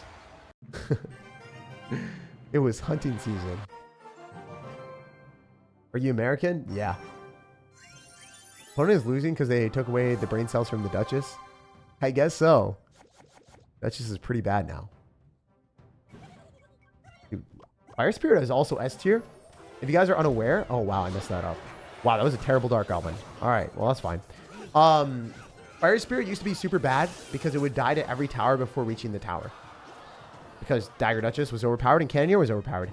Now, because people are running Princess Tower and they're forced to defend, guess what? Fire Spirit is really good now. Fire Spirit used to be worse because you weren't able to get to the tower, so you had to use the defensive options where you could get utility from, like Ice Spirit or Electro Spirit. Now Fire Spirit is really, really good. So I'd highly recommend using Fire Spirit in your decks if you guys want to be playing an aggressive deck or force out extra elixir from the opponent. Or just get free damage. What was your first ever job? First ever job was bike shop. I was doing a lot of customer service at the bike shop because I was too dumb to do the mechanical stuff. I was like 14 years old, so I was dragging the bikes out. I was doing like washing the bikes, maintaining them, doing stuff with the customers to make sure that they were happy with the bikes. And obviously, I was a cute little 14-year-old kid. Everyone, like when I made mistakes, they were so nice to me, even though I didn't deserve it. Like there was a group of girls that were like, I don't know, in their 20s. They're like, oh, he's so cute. When I like screwed up and like grabbed the wrong bike helmet or whatever, grabbed like an extra large. I was like, oh, and she's like, oh, he's so cute. I was like, yeah, thanks. I was just sitting there blushing because a really pretty like 20-year-old called me cute. I was like, and then I remembered like, oh, it's not because I'm actually cute. It's just because I'm a kid. So it was funny. But anyway, yeah, I was, it was a lot of funny stuff like that. I was like, it wasn't really something I was great at. It was more so a job just to, I was working and get some work experience and see what it was like in the real world a little bit. So I was able to get like $7 an hour, and I went to Humphreys, and it was a sandwich shop on Martha's Vineyard. And I would walk to Humphreys, and what I would do is I would, oh, what did I do? Freaking bought like sandwiches for 12 bucks. So it took like 2 hours or an hour and a half to pay for my sandwich every day. It was really funny. So, yeah, it was a great experience. I actually super enjoyed working with the people I did because I got to work with people in high school. It was just really cool when you're younger to work with people older than you. If they're nice people. Anyway, we're going to go for a rage here and should be okay. Second job was tennis. which I was just decent at teaching tennis because I was pretty technical as a person, and I got taught private lessons. Like my parents paid for private lessons for tennis for me to get better instruction. Because of that, I was able to use that information and then teach people how to play tennis. So I just recycled the tips that I got from like a top 200 pro player. So it was really cool. I have a lot of like advice for tennis and for pickleball if anyone ever wants to learn that. I'm not great at it, but I learned a lot from really, really good players that played against Rafael Nadal. And I don't know. That was cool. The sandwiches worth the hours? The sandwiches were dope, dude. I liked them. I liked them. I don't know if they were worth it. I don't think so. But, oh, wait. All right. So when I was working at the bike shop, a couple things. It's called Wheel Happy. That's where I used to work. If you guys want to type it in, maybe they'll still be around. But Wheel Happy on Martha's Vineyard is where I used to work. That was my first job. And the guy was goated. I love the boss. Everything about that store. Freaking best place ever. Anyway, I legitimately had a shirt that was V-neck, bright orange purple. Or bright orange, sorry. There's another purple color that I didn't choose. Bright neon orange. Is neon even a color? Does that mean bright? I don't know. Anyway, bright orange. Like the brightest orange you could ever see. It was definitely a woman's shirt. And it was like a small women's shirt. And I fit in it because I was ridiculously skinny and small. And deep V-neck. It was just so funny that he put me in that. It was like the cheapest shirt that he had, I think. They just gave it to me. I think one of the mottos was like, oh, what was it? Are you really happy? That was super cringe. But it was one of the things that I think we said. I wonder if I had to say it unironically. I was like, I don't think I had to say it unironically. I think that was torture. But my friends or the high school kids there were saying that as a joke all the time. It was pretty funny. Anyway, I remember that. That was OP. Your favorite ice cream? I like less sugary ice cream. I like berries. I like a lot of stuff that has to do with berries. Berries are dope. Berries are OP, man. Anyway, let's get after it. Get these last games, guys. No mediocre here. 7-0 run and just lost 7 straight. It happens, man. You can't win every game you play. Fully happens. For pickleball, does the racket matter? Expensive versus commercial? It does. So there's a couple things in pickleball. At lower levels of play, you will definitely hit more mishits with a wooden paddle or like a bad paddle that you just get from like a Target or like a, I don't know, just like a, I don't know, if you go to, not Macy's, but if you go to one of those off-brand places or Amazon, or if you go to, what am I thinking? Like TJ Maxx and you pick up paddles in a pack, those are going to be terrible. If you mishit or you hit it in the wrong spot, you are way more likely to hit the ball out. The more expensive paddle, the higher quality, the more forgiving it is for you to make bad plays. If you're worse at pickleball, you're generally able to hit more balls in with a worse paddle. Also at higher levels of play, for instance, at my level, if you are trying to like expert or advanced, depending on where you stack, trying to hit the ball hard and your paddle is like unweighted or just like really light, it's not going to be that stable. So if I try to hit the ball really hard and I don't hit it in the sweet spot and I have a like bad paddle, what will happen is the ball will just go out or it will just be really, really hard for me to control where the ball is going, which is obviously awful. I'm able to hit the ball harder. I'm able to hit the ball more controlled with my paddle, which is weighted and fortunately for me, pretty expensive and cheaper for me because my parents ran a tennis shop for a little bit. So I was able to get like a discount on the pickleball paddle. So I was really, really happy. And yeah, made me really, really stoked. So I've had the same paddle for about, I don't know, a year now. I've been playing pickleball for like 3 months like, consecutively. I played once when I broke up with my ex. I played once and then I hadn't played ever since. And then I came back to it. Surprise, surprise. It's just an awesome sport. I love it. I fell in love with it after screwing around with one of my friends and just trying it for fun. And yeah, that's the journey. It was awesome. Hopefully we can kill this electric dragon. I would love to just shut this down with ranged up minions maybe. Great. Awesome. It doesn't look like we're going to lose this game because we should be able to go for an Evolved Archers and they should be able to chip away on top of these very nicely. Yeah, look at the Evolved Archers damage. It's incredible. This guy is probably not believing what he's seeing. Gotta believe it soon, right? That battle here is toast.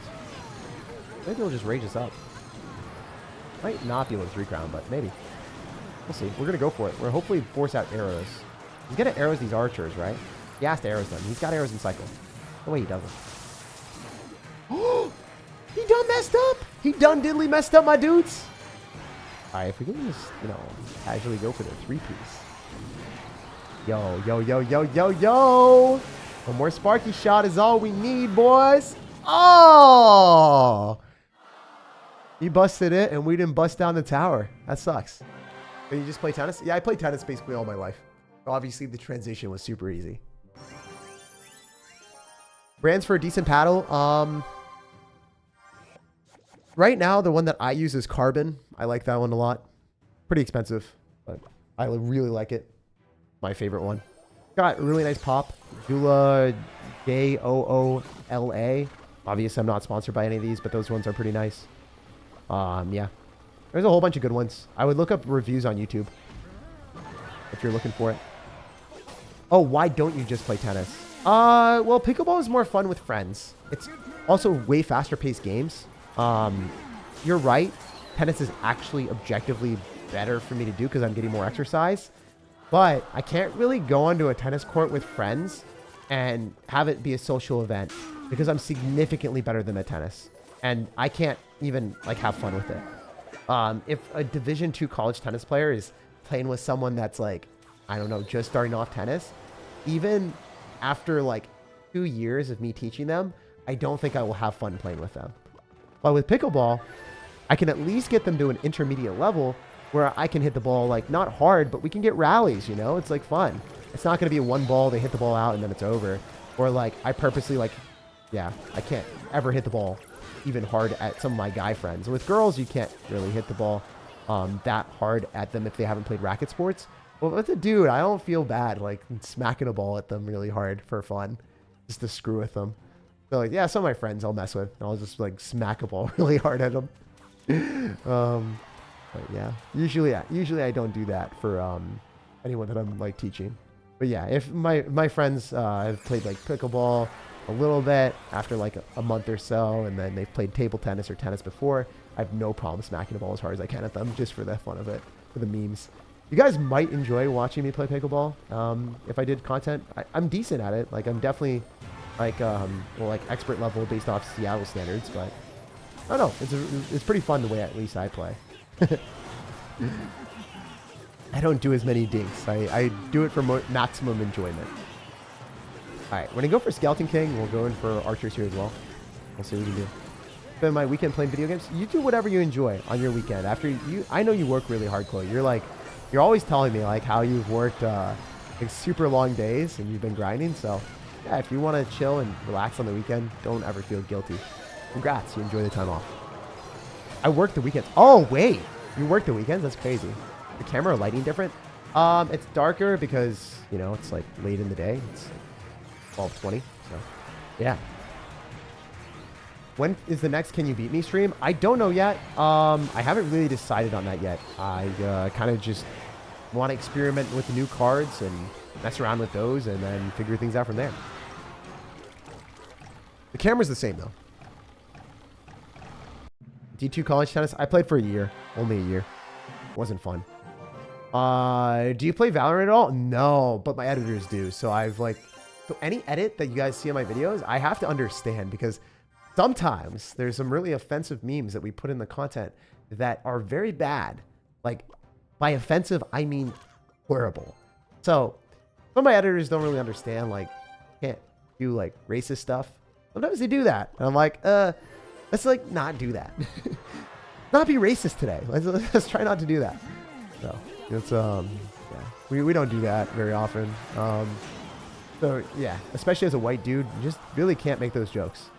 But yeah, the funny thing is like my editors are Asian, so they'll do like Asian jokes that are like super offensive. I'm like, you know, because I am not Asian, we can't do that.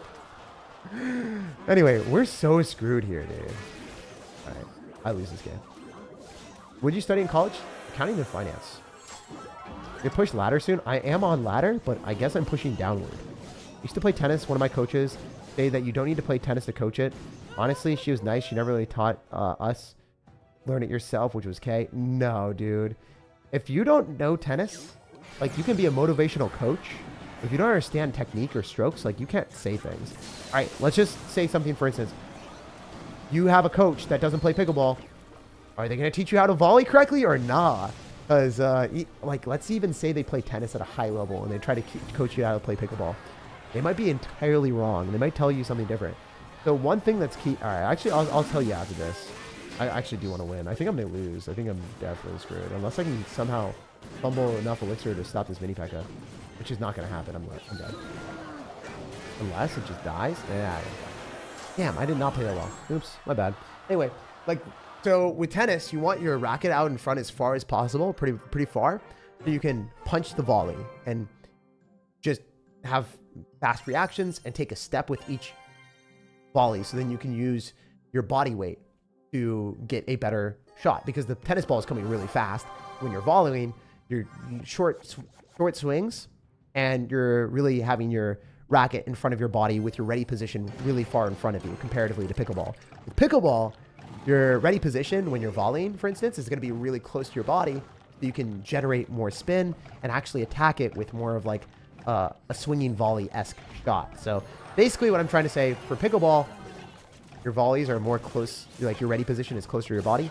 For tennis, it's further away from your body because you're not taking that much of a swing, because the ball is coming at you faster and you don't have the ability or luxury of doing that. So yeah, like, if you don't understand tennis or pickleball and you are trying to coach someone, you're going to give some terrible advice. So yes, you can be a motivational coach and you can be like, you can do it, Johnny. You can hit the ball. Try a little bit harder. Or like, but like, if you've not played or you don't understand it, like, oh my gosh, do not be a football coach teaching me how to play tennis. That triggers me. In real life and in sports or whatever, there's nothing that actually annoys me more than someone that is in a position of power or trying to teach something that they don't understand. If you don't understand something, like for instance, financial YouTubers, a lot of them don't understand finance. Guess what? They spew information and it's harmful. It's actually harmful. For tennis, it doesn't really matter because guess what? Like, it's just a sport. But if you're in finance YouTube and you like spew false information and you're hurting other people's like success in life, where they're having their stability, and they're like, if they lose money, they're losing hours of their lives because they trade hours of their lives for money. In jobs, that's what you do. So I feel like it's criminal for people to give bad advice irresponsibly on YouTube for financial stuff.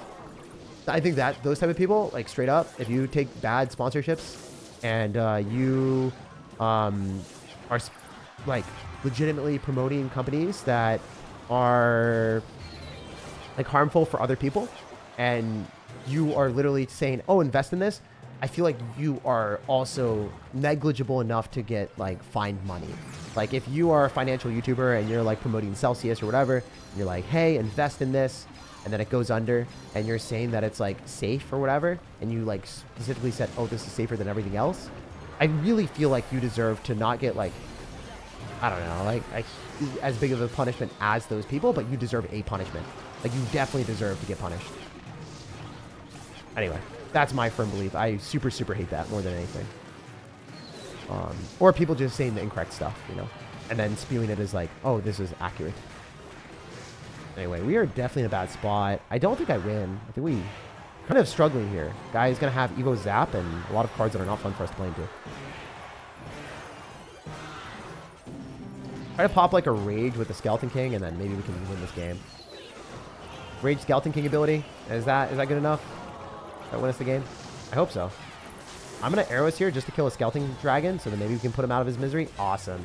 We went opposite lane in case that didn't work. So you don't really want to go same side as the Barbarian, Skeleton Dragons, Mega Minion type of stuff, because if they defend that miraculously, all their crap is coming behind their Lava Hound afterward, and you're just dead. So like, getting him to spam stuff on the other side, defending there, it's nice because, you know, Skeleton Dragon, whatever the heck, the remnants of his push, wasn't something that I had to worry about. You mean NFTs and cryptos? I think NFTs are okay-ish if it's like, hey, this is NFT relating to a game that's free to play, and you're like not telling people to invest it, like the play to earn things. You're like, play in this and you'll earn money or whatever, like whatever, sure, like that, or like the digital the digital like owning of something. You're like, you own the items in the game. You own the cards in Clash Royale. Like, I think that's fine-ish. Like, there's a digital thing. However, if you're like, this is going to be safe, a place to invest your money, like, no. Like, what the heck? I can't tell you how many crypto places are like telling me, oh, yeah, like, tell people to invest money in this game and invest all their time and they'll make money off of it. I'm like, I will not do that. Screw you. Even if you like 5x the rate, I will not do that. Like, that's against my morals. I'm not going to tell people to invest in it. I did accept NFT platform, but it was literally like NFT platform for mobile, and it was like, if you want to, what was it? If you have NFTs already, you can view them on your mobile device. And that was it. That was literally like the entire thing of it. It was like, well, people have NFTs already. They can use that. And guess what? The thing went bankrupt. They paid me a ton of money. And I didn't promote anything bad.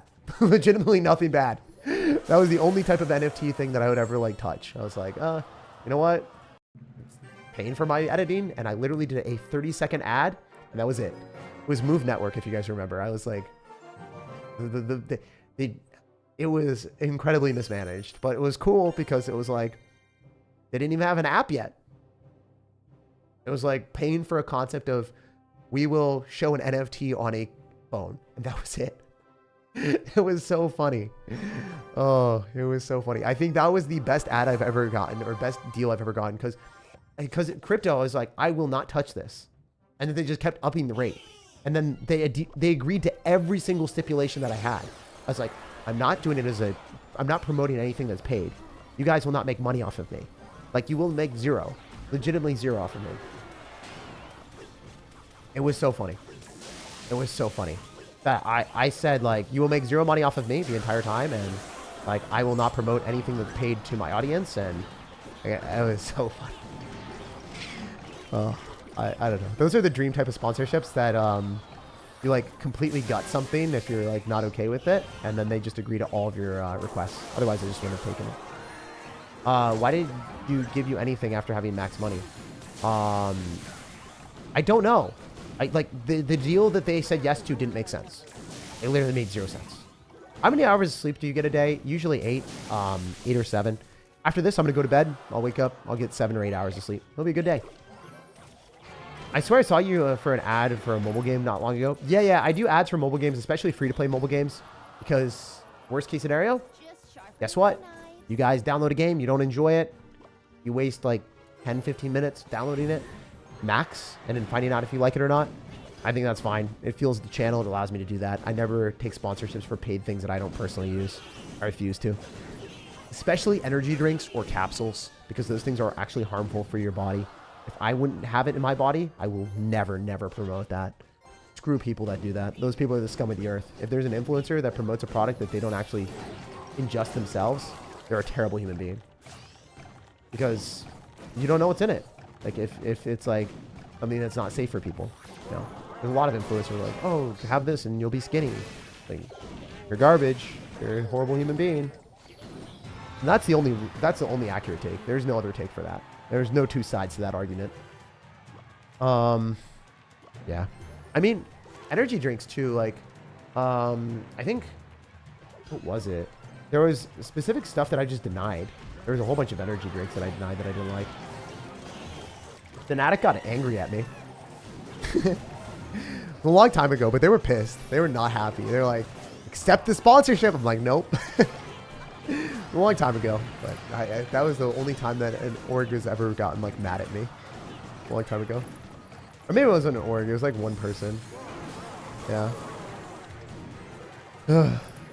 Fnatic was really good to me. Fnatic was really good to me.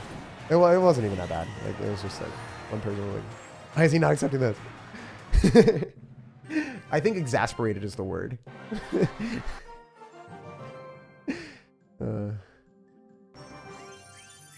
Do you do YouTube full time? Yeah, I do. You use Samsung's product? Yeah. I use their phones exclusively, like, as anything for gaming. Their phones are the only thing. I'm not really allowed to say the competitor names or whatever, but I do not use those for when I'm traveling or like the phones. The other phones absolutely suck for gaming stuff. Like they're not big enough. They're not big enough. So the only phone that's actually good is I only use one phone for recording as a phone, and it's actually just as good as like an iPad or a tablet or whatever. It's the what is it? The Z Fold, because it can be folded up and it's actually quite big and it's very easy to travel with. So for gaming, you just record the gameplay on the screen record, and that's what OJ does. And I started copying it. This is not my technique. I didn't know it was good. And then OJ showed me, and I was like, okay, I'm converted to the Samsung for recording. This is OP. So if you guys want like the best recording software for like gaming that's really cheap, you can record your gameplay with the screen record of the Samsung Galaxy Z Fold. That's what OJ has. I have 4 of them. I have 3 or 4 of the devices because they kept sending me it. It was actually the dumbest thing ever. So I was like, Samsung, I have this. And they're like, but we want you to have it with a different SIM card. So they sent me another one. I'm like, you know, like I don't need another phone. And they kept sending it to me. So I was like, it was pretty funny. It was actually really comical that they would just keep sending phones for no reason. I did not deserve the phones, or I did not want the phones. I was like, I have them. I love these phones. And I'm already using one, but they wanted it like in a different color to show it. I was like, wow, what the heck? Samsung balls. Samsung balls. Literally, like, they ball so hard. But, yeah.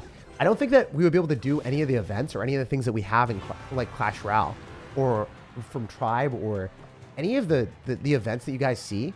They're all sponsored by Samsung. Like, legitimately, without Samsung, we would be screwed. Also, I wouldn't be able to do the things I do. So, shout out to them.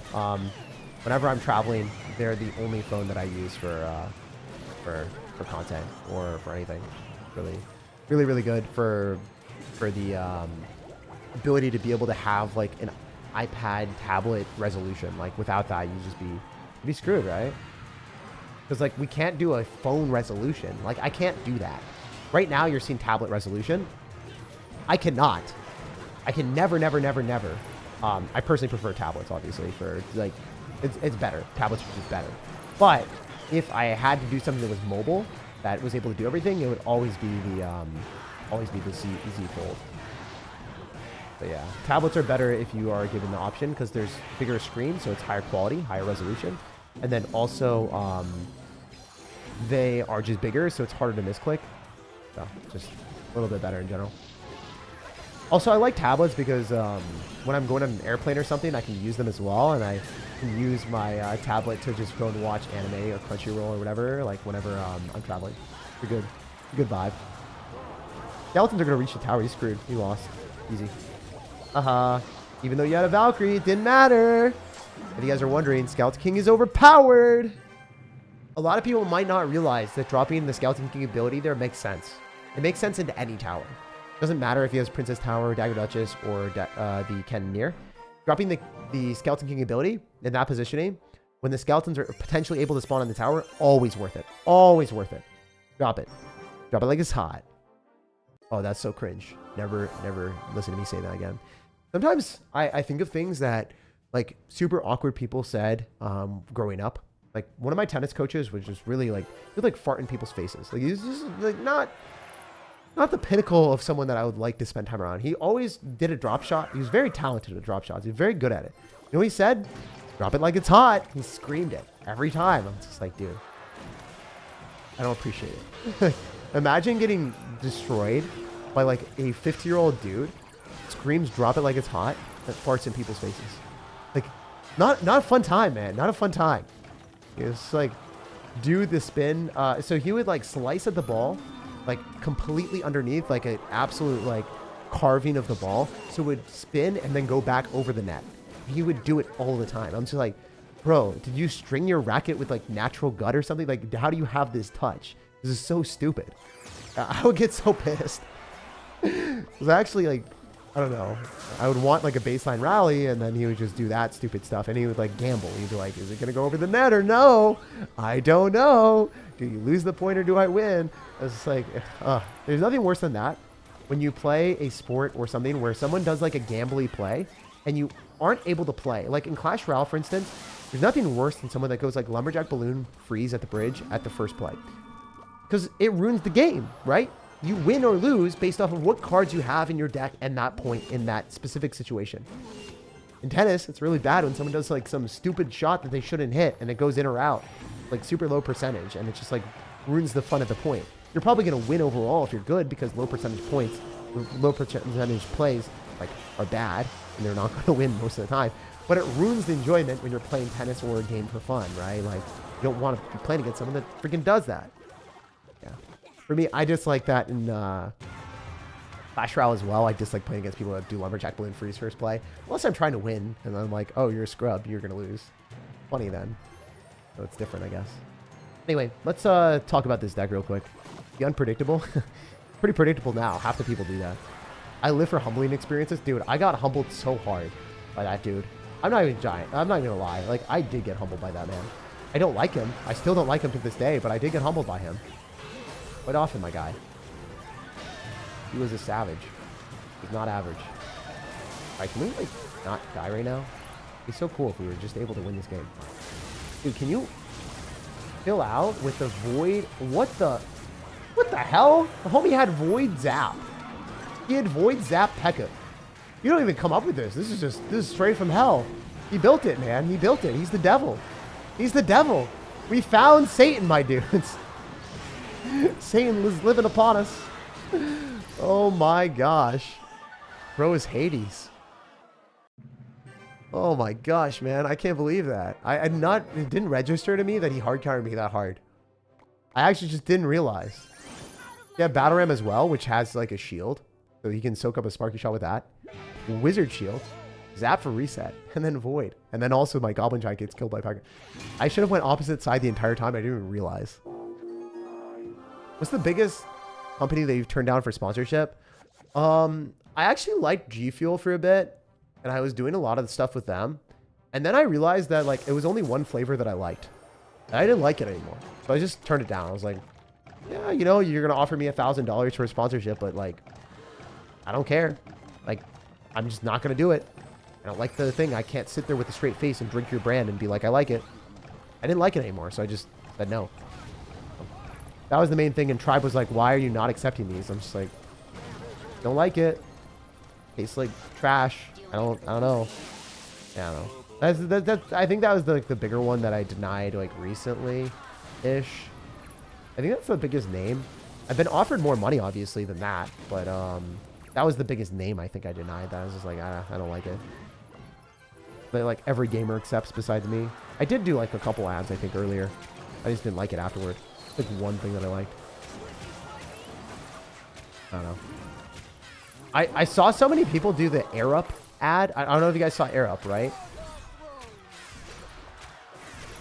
From the people that I actually talked to that had it, they said it tasted like trash. So, kind of crazy that like YouTubers will get paid by a product that tastes like trash, and then accept it. And it's a paid product where like people actually buy it. Financially, it doesn't even make sense because you want your audience to buy products and trust you for the future. Are you like gonna ruin your trust and unleash a trash product upon your audience?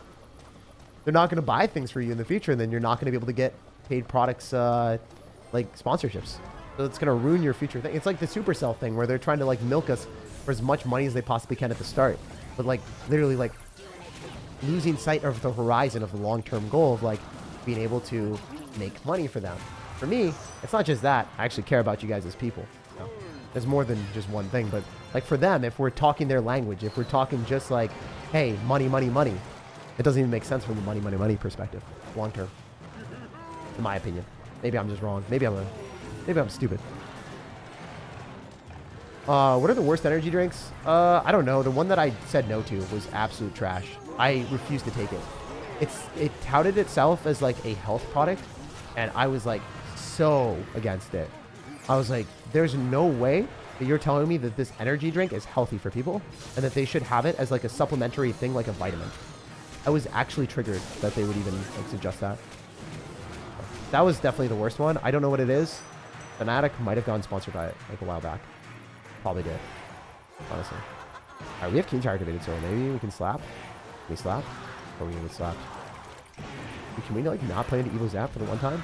It's so cool. Alright, range it up.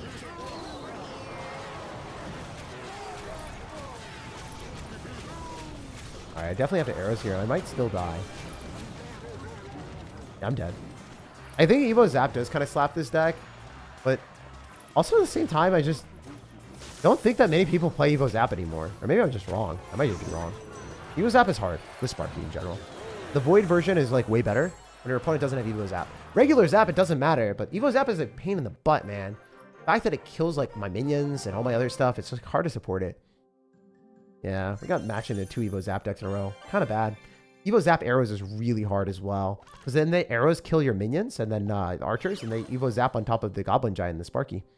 That was a bad matchup. 2 bad ones in a row. Void is Evo Zap and arrows Evo Zap. Oof. I think regular Evo Zap wouldn't even beat me. Like, I don't think it's a guaranteed loss until, like, you have multiple things that are scary. Well played by your opponents, though. I could have played better. They're also toxic. I don't think all energy drinks are toxic. Alright, already. Evo Zap is very popular. Yeah, I think it is. I just have to correct myself. If I'm wrong like that, you like call me out for it. Let me know. Like, I was wrong there. I even thought about it for a second. I was like, wait, I think it's like kind of popular, probably ish. I don't know what I exactly said. Bang is pretty good. Oh, dude. All right, I have a funny story about Bang. If y'all remember Bang with, you guys remember Clash with Ashton as Bang sponsorship? They made him integrate Bang into the videos in the most hilarious way. They made him say Bang like multiple times during the video. And it was so unnatural. It was hilarious. I was just sitting there like watching watching a pro player with Ash like play and like trying to learn. And Ash would just be like, Bang! I'm like, dude, this is hilarious. He's like, I know, I can't do it anymore. And he just stopped it. He just cold cut the ad. He's like, not again. Not again. I just died laughing. I could not stop laughing watching him do that ad. It was awesome. I would pay him to do that just for the cringe factor because it was funny. It was actually very, very enjoyable for me. And if it was enjoyable for you guys, I don't know. Like, it could have been like an inside joke, but he was just too cringed out by it that he didn't want to do. He's like, dude, this just feels so wrong, so awful. I just have to nod. He did that. He's freaking awesome. I love Ash. He's like one of the most authentic people as well. Like, he doesn't want to do something that's like wrong, or he felt it was like just too weird. Like, he cared about his content a lot too when he was doing daily Clash Royale content and trying to make the best stuff for you guys. He does care about his audience too. Like, Ash is like legitimately a good guy. And that doesn't happen very often where you can like say that about everyone. You'd like to say that about everyone, but you can't. Alright, what do we do here? Let's go for a rage. Go arrows. We're probably dead. Did we really match into 3 Evo Zaps in a row? It's a miracle. Alright, it's pretty popular right now. It's popping. It's popping. Oh, this guy's actually very good at the game. Like, I'm surprised that we're matching with great players right now. What the heck? How is this happening? I played so well. I'm gonna Mega Knight on this, right? I'm dead. I'm so dead. I'm soda. So dead. Whoa! Hello. Hello, damage. Nice to meet you. Hello from the other side. If I can win, that'd be sick. It's so unlikely, but it is possible. And just gobble him up with a Goblin Giant real quick for the one time. If we can somehow kill that stupid miner. Nope. Dead. I would have won the game if I killed the miner. Wasn't able to. Border Clash, still watching your streams every night, says Gloopy. Hey, dude, thanks for the 10 and thanks for being here, brother. Sir, answer me, when will you kiss me? Probably never. High likelihood, based off of my audience demographic, that you are a dude, if you're 97 percentile. And also, even if you were a girl, it'd be hard for me to find you in real life and want to date you. That's also like a very improbable thing. And even if you got past the first date, I don't even kiss on the first date. I kiss on the second date. The power play was always like walking the girl back to the car and then kissing them then. That was the play. That's what I always did. I was like, oh, I'll walk you back to the car and then I kiss them then if I like them. So, I don't know. There's just multiple steps that you had to have, and it's unlikely. It's unlikely you do. It's unlikely that you are a girl, and it's unlikely that, you know, I'll find you and want to date you, and then it's unlikely, even if you got the date, that you get past that stage. There's multiple layers to it, my guy. I'm sorry. I have to be so picky out here. I have to be realistic. You guys like how I give him a legitimate answer? I just wanted to be memes. It's too fun. All right. Chat, never give up on your dreams. Don't let your dreams be memes. Arrows balance, what, WTF? I should have arrows the miner, maybe.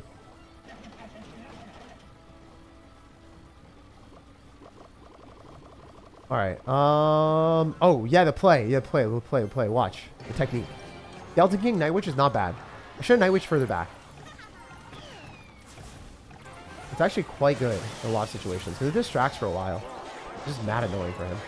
This is mad annoying for him. I think he might have just taken damage. Right? Yeah, we got him to, like, going for a Mighty Miner. It's not great for him. You can just do this for the one time. Activate King Tower. And not die to the Mighty Miner. Oh, I'm so unbelievably screwed. Oh, I'm so screwed. I'm so screwed. Oh, never mind. Calculate. All the time calculate. Enough well played. Oh, dude, I need to win. Oh my goodness, Broloff. Can we just not get freaking Royal Hogs right now? I have no way of killing that. Broloff has Royal Hogs recruits. He really did do me like that. He really is a saucy individual. He's a saucy sir. Oh, baby. It's a tower.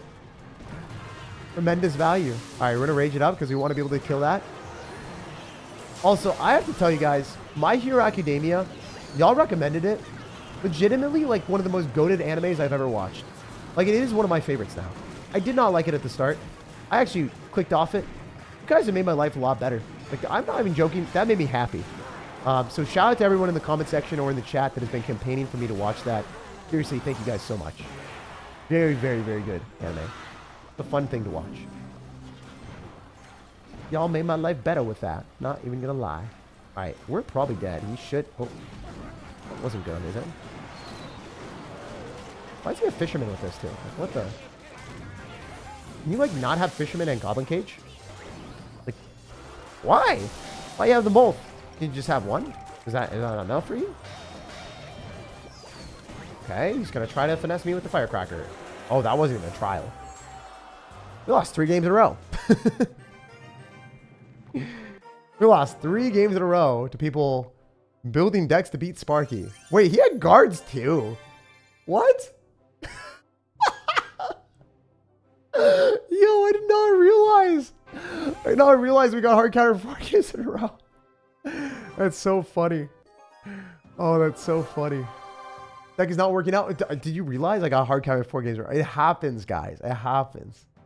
Like, legitimately, this does not happen much.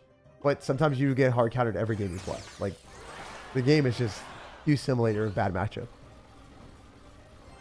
Have a great sleep? Yeah, dude, I will. I'll sleep super well. Archers and minions, they simply die to arrows. It's fine, though, because you have the Skeleton King. There's some situations where it's not fine. And that very specific situation where we played against Evo Zap, it is not fine because his entire deck countered us. Which, it happens. It's just, like, not that great. It gets better after the first season of My Hero. Oh, you underestimate me, sir. I am way past the first season. I'm like 45 episodes, 46 episodes deep. No, it's really good. Are you sure you're not getting sniped? I don't think I'm getting sniped. It's pretty much impossible to get sniped at this rank. But it's possible to get hard countered. You know, like, the game does give you bad matchups sometimes. Like, a lot of people are like, the algorithm, the matchmaking algorithm. It's not the matchmaking algorithm. It's not snipes. It's just unlucky sometimes. And that's okay. Part of the game. Popping a Scouting King ability here is phenomenal because, obviously, like, he doesn't want to drop a Valkyrie into a Sparky, so we're good. Jake crashing out? Nah, dude, I'm chilling.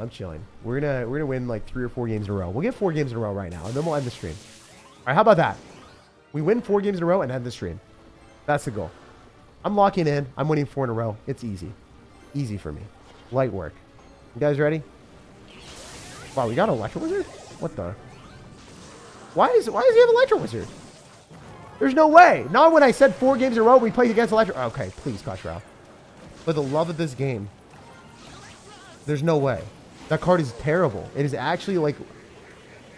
I haven't even leveled it up. When I haven't leveled up a card, that's when you know it's bad. I've leveled up every card that is usable in Clash Royale. It is so freaking bad that I refuse to level it up. That's funny. To me, at least. Go archers here, see what we can do. Sparky, same side. Generally going opposite lane is ideal, but we're going to try to do something else. Like, it's funny that he's got Valkyrie Electro Wizard with Inferno Dragon. This is just too funny. Do this. Opposite side. Tease him a little bit, maybe. A little bit of cheddar up in here. A little bit of cheddar. Oh my gosh, dude. There's no way that you built this deck. This is illegal. It is illegal to be playing this strategy, my guy. It is straight up illegal. I cannot believe he... Like, how do you even come up with this? I don't know. I'm so at a loss for words of what we are matching into these games.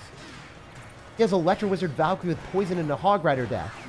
None of that even makes sense, bro. Not even a single card. It's funny, but it doesn't make sense. All right, thank God he Electro Wizarded there. That was terrible. He lost. All right, thankfully. All right, we're a lot better than him, so we did win the game. But that is a whole... Oof. It's a bad matchup. I'm so surprised that he ended up putting a Electro Wizard and a Valkyrie and a Poison in a deck. It counters ours, right? You can stop a Sparky and you can stop a Skeleton King, but like, how are you breaking through a building? Like, legitimately, like, what do you do if your opponent has a Bomb Tower or Tesla or Cannon? They're going to poison it? Is your Electro Wizard going to reach the cannon and kill it? The answer is no. Poison just doesn't break through the building immediately. The Barbrill can't make predictions on top of, like, small stuff like Skeleton Army or Goblin Gang. So it doesn't complement the Hog Rider. You don't have Firecracker to splash through. You've got Electro Wizard, which sucks. Yeah, terrible deck. Really, really, really, really bad deck. If you're going to play this correctly, it should have freeze. And it could be less gimmicky that way. It needs to have freeze. Like, it's more standard that way. And you also need, like, Inferno Dragon mini pack. It's too many, like, high damage cards. Like, you can kill a Goblin Giant with that or an Electro Giant, but you're not really going to do so well if you're going to be playing against someone with a fast cycle deck spamming at you. Or maybe, like, I don't know, someone that has recruits. Like, you're having Inferno Dragon mini pack in the same deck. That's crazy. Without a Giant, that's kind of insane. Like, a defensive deck with that is really wild. Anyway. That is a deck built to beat us, and it lost. So that's cool. As I said, I'm locking in. I'm going to win 4 games in a row, regardless of what matchup we face. I don't care. We're locked in. I'm winning every game. I don't care anymore. It's light work. Light work out here, I say. Rage would be an overcommitment. I'm not going to do it. You want to monitor how much elixir you have compared to your opponent, and that's exactly what we're going to do. I'm going to play this perfect. All right, guys? We're cycling this in the back so then the bats can force out elixir and we're arrows on this. It's all dead. His mighty minor arrows is just easy. If he pops ability, it's fine. Makes sense. His 1 elixir kills the 300 damage on the tower. So it's well worth it for him. He just didn't do it. Okay, so Firecracker. I don't care. Doesn't matter. Could actually die if we rage it. Beautiful. Goodbye. Sayonara. Look at how much damage you took. Feels good to be us. Archers immediately because it pops the skeleton barrel. I'm telling you guys right now, I'm locking in. I'm not losing any of these games. Doesn't matter what we face. Got you guys. We're going to go Goblin Giant because we have an Archer counter push. He needs a low amount of elixir. And we have Evo. So, probably good. Generally going to be a good outcome here. He'll probably arrows on the defense. If I had to guess. Oh my gosh. You are crazy. You are so crazy. I don't. That was a certifiable bait that he was not even meant to take. I was just doing that so I could defend, but he literally wanted to meet his end. Thank you, my friend. That was so bad. Okay, we'll take it. We'll go next game. That happens. Not everyone plays perfect. Hopefully he learns from that bad arrows on the minions. He should have arrowed on defense. Told you guys he was going to arrows on defense. He said, nah. And he decided to lose. Instead of nah, I'd win, it was nah, I'd lose. All right, we need 2 more games. 2 more wins in a row. Light work. I promise. I told you guys. We're ending it on a banger.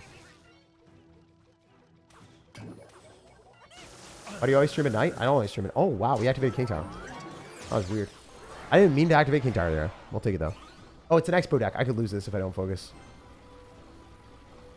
Has to be Expo. He has Electric Spirit, Fast Cycle. This could be really bad.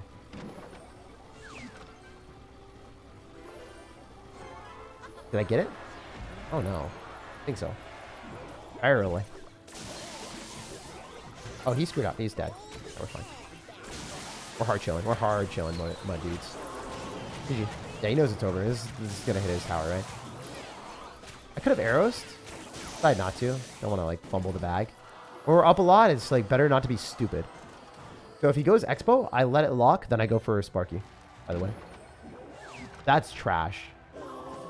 Oh, he just gave up. I think he gave up.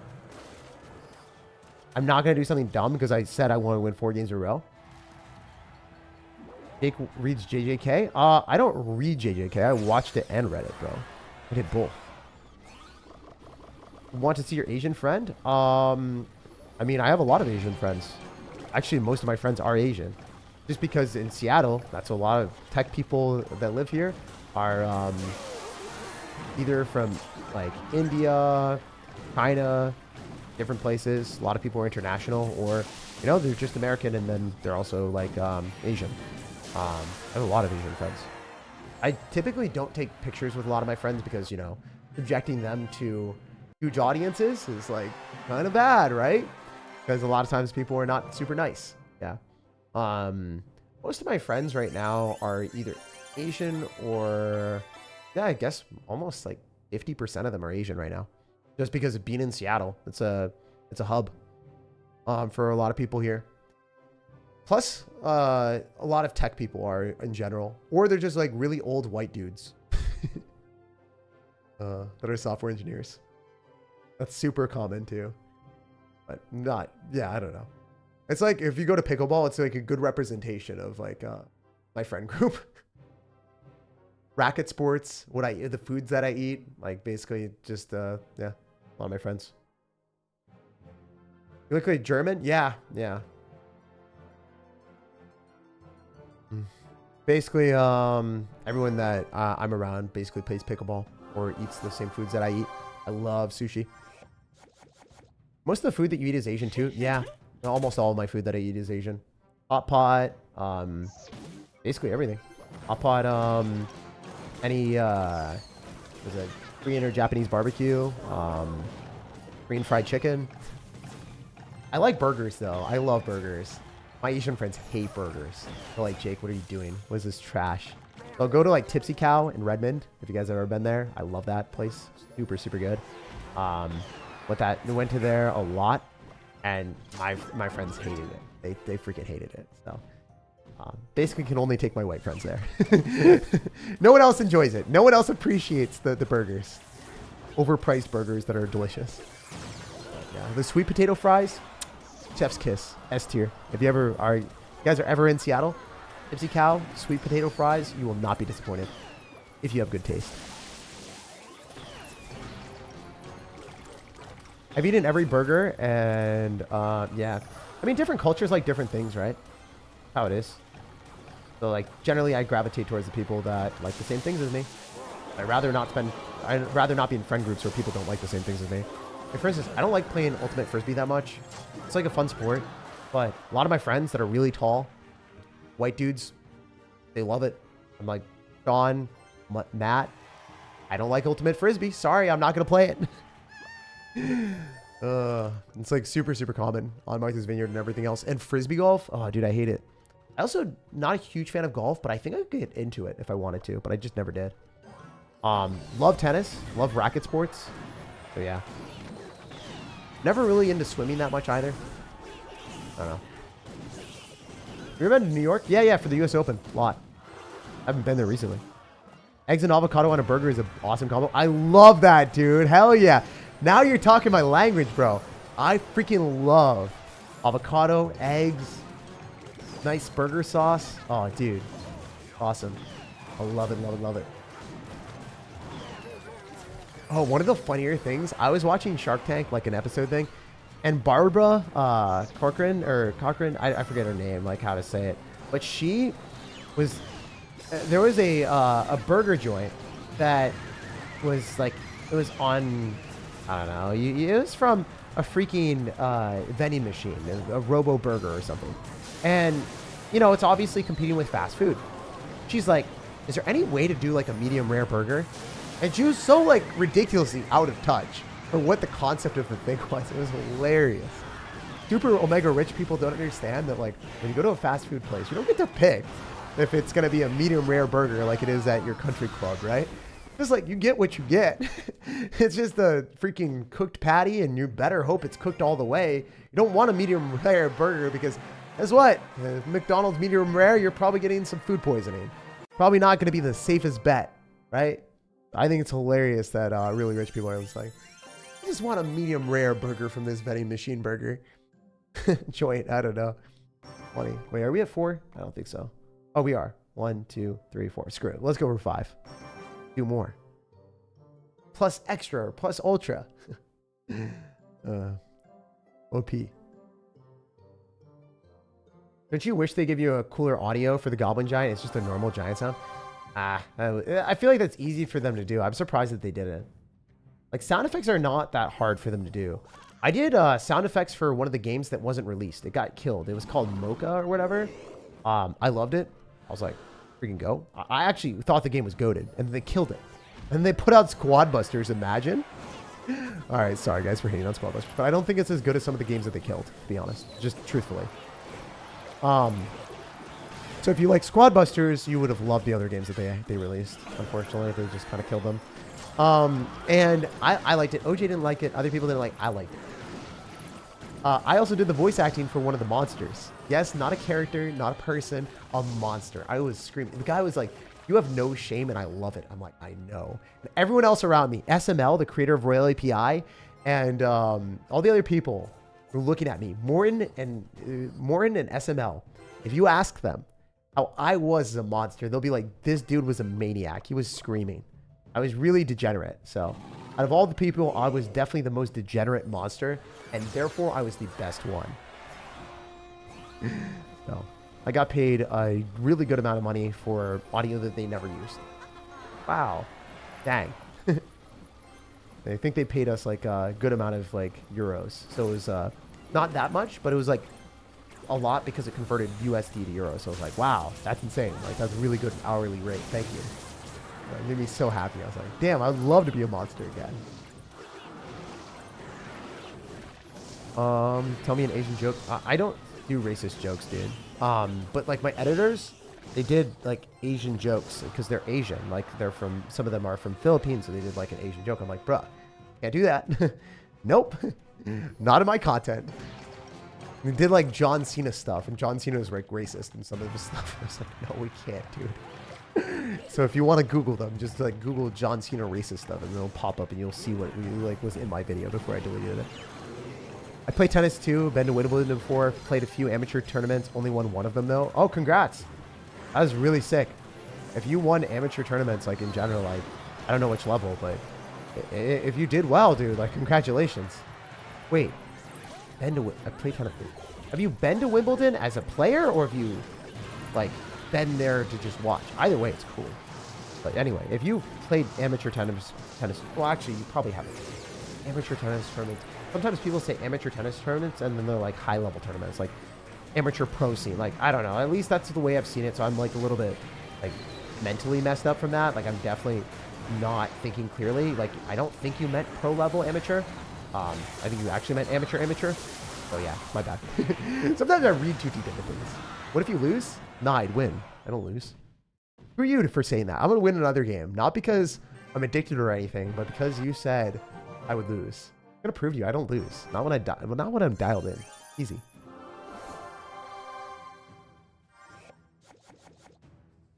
Lord Tag the Wicked.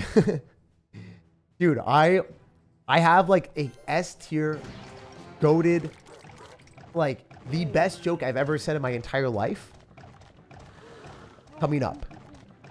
It's gonna be on my Instagram. It's gonna be a caption. It is legitimately the best joke I've ever said in my life. Usually some of my friends will cringe at all the stuff I say. They're just like, Jake, you're an idiot. All of your jokes suck. They're awful. Like, you are not funny. And I made one of them laugh because of my Instagram caption that I came up with. That is how funny it is. I made a certifiable hater, an appreciator. All right, sorry. That was cringe again, but I love you guys. I love rhyming, okay? I don't do it because it's like sounds good or anything. I just do it because it's fun for me. Oh, wait, I can't lose. No, I'd win, I said. All right, let's focus. Let's focus. All right, let's go poke him with the Goblin Giant. Let's go for a rage. Do it. Do it up. Let's do it up. Let's do this up. Please just do things. Wait, it reset? Dick. Oh, no, we were going to lose. We're dead. We're dead. I should have done that. I should have focused. What if we can run it back with another big push? If we do this, Skeleton King, Night Witch, it just dies to Electro Giant. We'll probably get lightninged anyway. Like, this is probably dead to lightning something. If he lightnings, it doesn't kill completely. But then we can exhaust all of his elixir, so he's not able to do other stuff.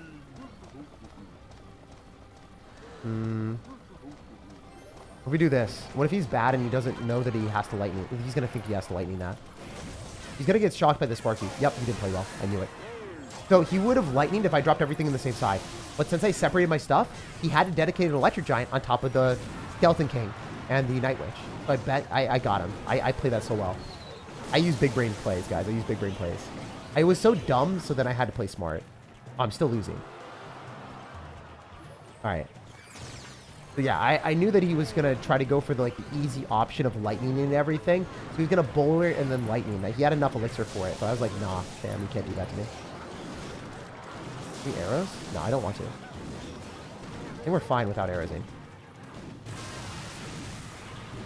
Dude, what is this bad play that you're doing? And how do you think that's going to work? What? Excuse? Bowler me, daddy. Right into the Skeleton King. Oh, he didn't do it. That sucks. For me, a little bit, honestly. Pop the Skeleton King ability. Let's go! Ending on a banger! I had to outplay him so hard to win that. That was good. I knew I was going to bait him. So it might have looked like he played poorly, but like, we'll show you guys. He's going to lightning. I bet you he's even hovering it. Oh, he had Fireball. Oh, I guess he was screwed regardless. Well, no, he would have dropped something on defense. Yeah, he wouldn't have lightning. He was going to drop something else. But anyway, he would have dropped something else with that bowler. I'll show you guys. I think it's funny. Appreciate this moment for a second. Also, his Inferno Dragon dying to our Goblin Giant Rage, like, that definitely made an impact. His cards are underleveled. His Inferno Dragon being underleveled was pretty good. All right, wait. What is he going to do? He's going to do something here. I bet he was going to, like, Electro Giant in front of this, on top of the Sparky. Like, almost certainly Electro Giant on the Sparky. He had 7 elixirs, so, like, he could have Electro Gianted on top of the Night Witch and the Skeleton King, and then he would have been fine. Because the Electro Giant would have reflected the Sparky shot. The bowler would have waddled its way up away from this freaking Sparky. I would have died. If he, like, Electro Gianted, or, like, Night Witch Fireballed, I don't know. It's just... I wouldn't have won. I wouldn't have won if I had not done the separate lane pressure. But I baited out all 7 of his elixirs and he couldn't support his bowler. And the bowler got splashed on me by the Sparky. Because he couldn't afford the distraction. That was really good gameplay. I'm proud of myself, dudes. As Andrew Guy and Rich Slayton would say, that's some real heads-up gameplay from 2015. Yeah, you guys are like, Jake, you're not dialed in. You suck. And I lost because of matchup, honestly. Like, for real. Why did the guys have, like, Void Evo Zap with P.E.K.K.A for Goblin Giant? I could have played better, too, but I was, like, commentating and chilling with you guys. Maybe if I dialed in, I could have won some of these, but for real, like, Evo Zap, with, like, arrows for our archers, and then we didn't have a good counter graveyard because that. It was close. This is an unlucky one. Evo Zap guards. This is winnable as well. Didn't play well. This one, I don't know if it's winnable. I don't know why he had this. Goblin Cage, Mighty Miner, and also Fisherman with recruits. It just arrows away our splash damage, like our high damage cards, like our archers and our minions. Like, that was unlucky. Got another game where our opponent had Electro Wizard and then Valkyrie, which is funny. And then we ended up winning every other game, so. We won 5 in a row at the end, so. It does prove that the deck is very good. Sometimes you can get a little bit screwed by matchups. Take a bit of a break, come back. And if you're at all good at the game, you'll win more games than you lose. Just how it is. Until you get to a higher point where you're higher ladder, then it's harder, obviously. But, like, you will do well with the deck. And You will get bad matchups and you'll get good matchups, and things will balance out at the end. So if you get bad matchups, eventually you will get good matchups and you'll push back up. You just have to be patient and not get frustrated. When you start to lose the matchups that are actually good for you, that's when you tilt. And that's where you can never recover. That's when you have to like really take a break. When you start losing matchups that are actually good for you, you really have to take a break. Anyway, I'm going to end on that. Thank you guys so much for being here. Appreciate y'all. Check out the pinned comment if you want to see more Goblin Giant gameplay with the best card evolution decks that are created by rank 11 player Aragon and me and other pro players that are really, really good, that are better than us. So check that out in the pinned comment.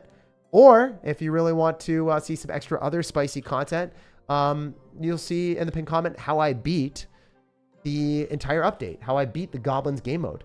And yeah, I got 3,400 medals on this trophy system where I beat the entire thing. So if you guys want to see that, that'll be in the pinned comment as well. That was the video that I spent $500 on. So tell me it was not worth it, $500, or tell me it was awesome and that you appreciate it.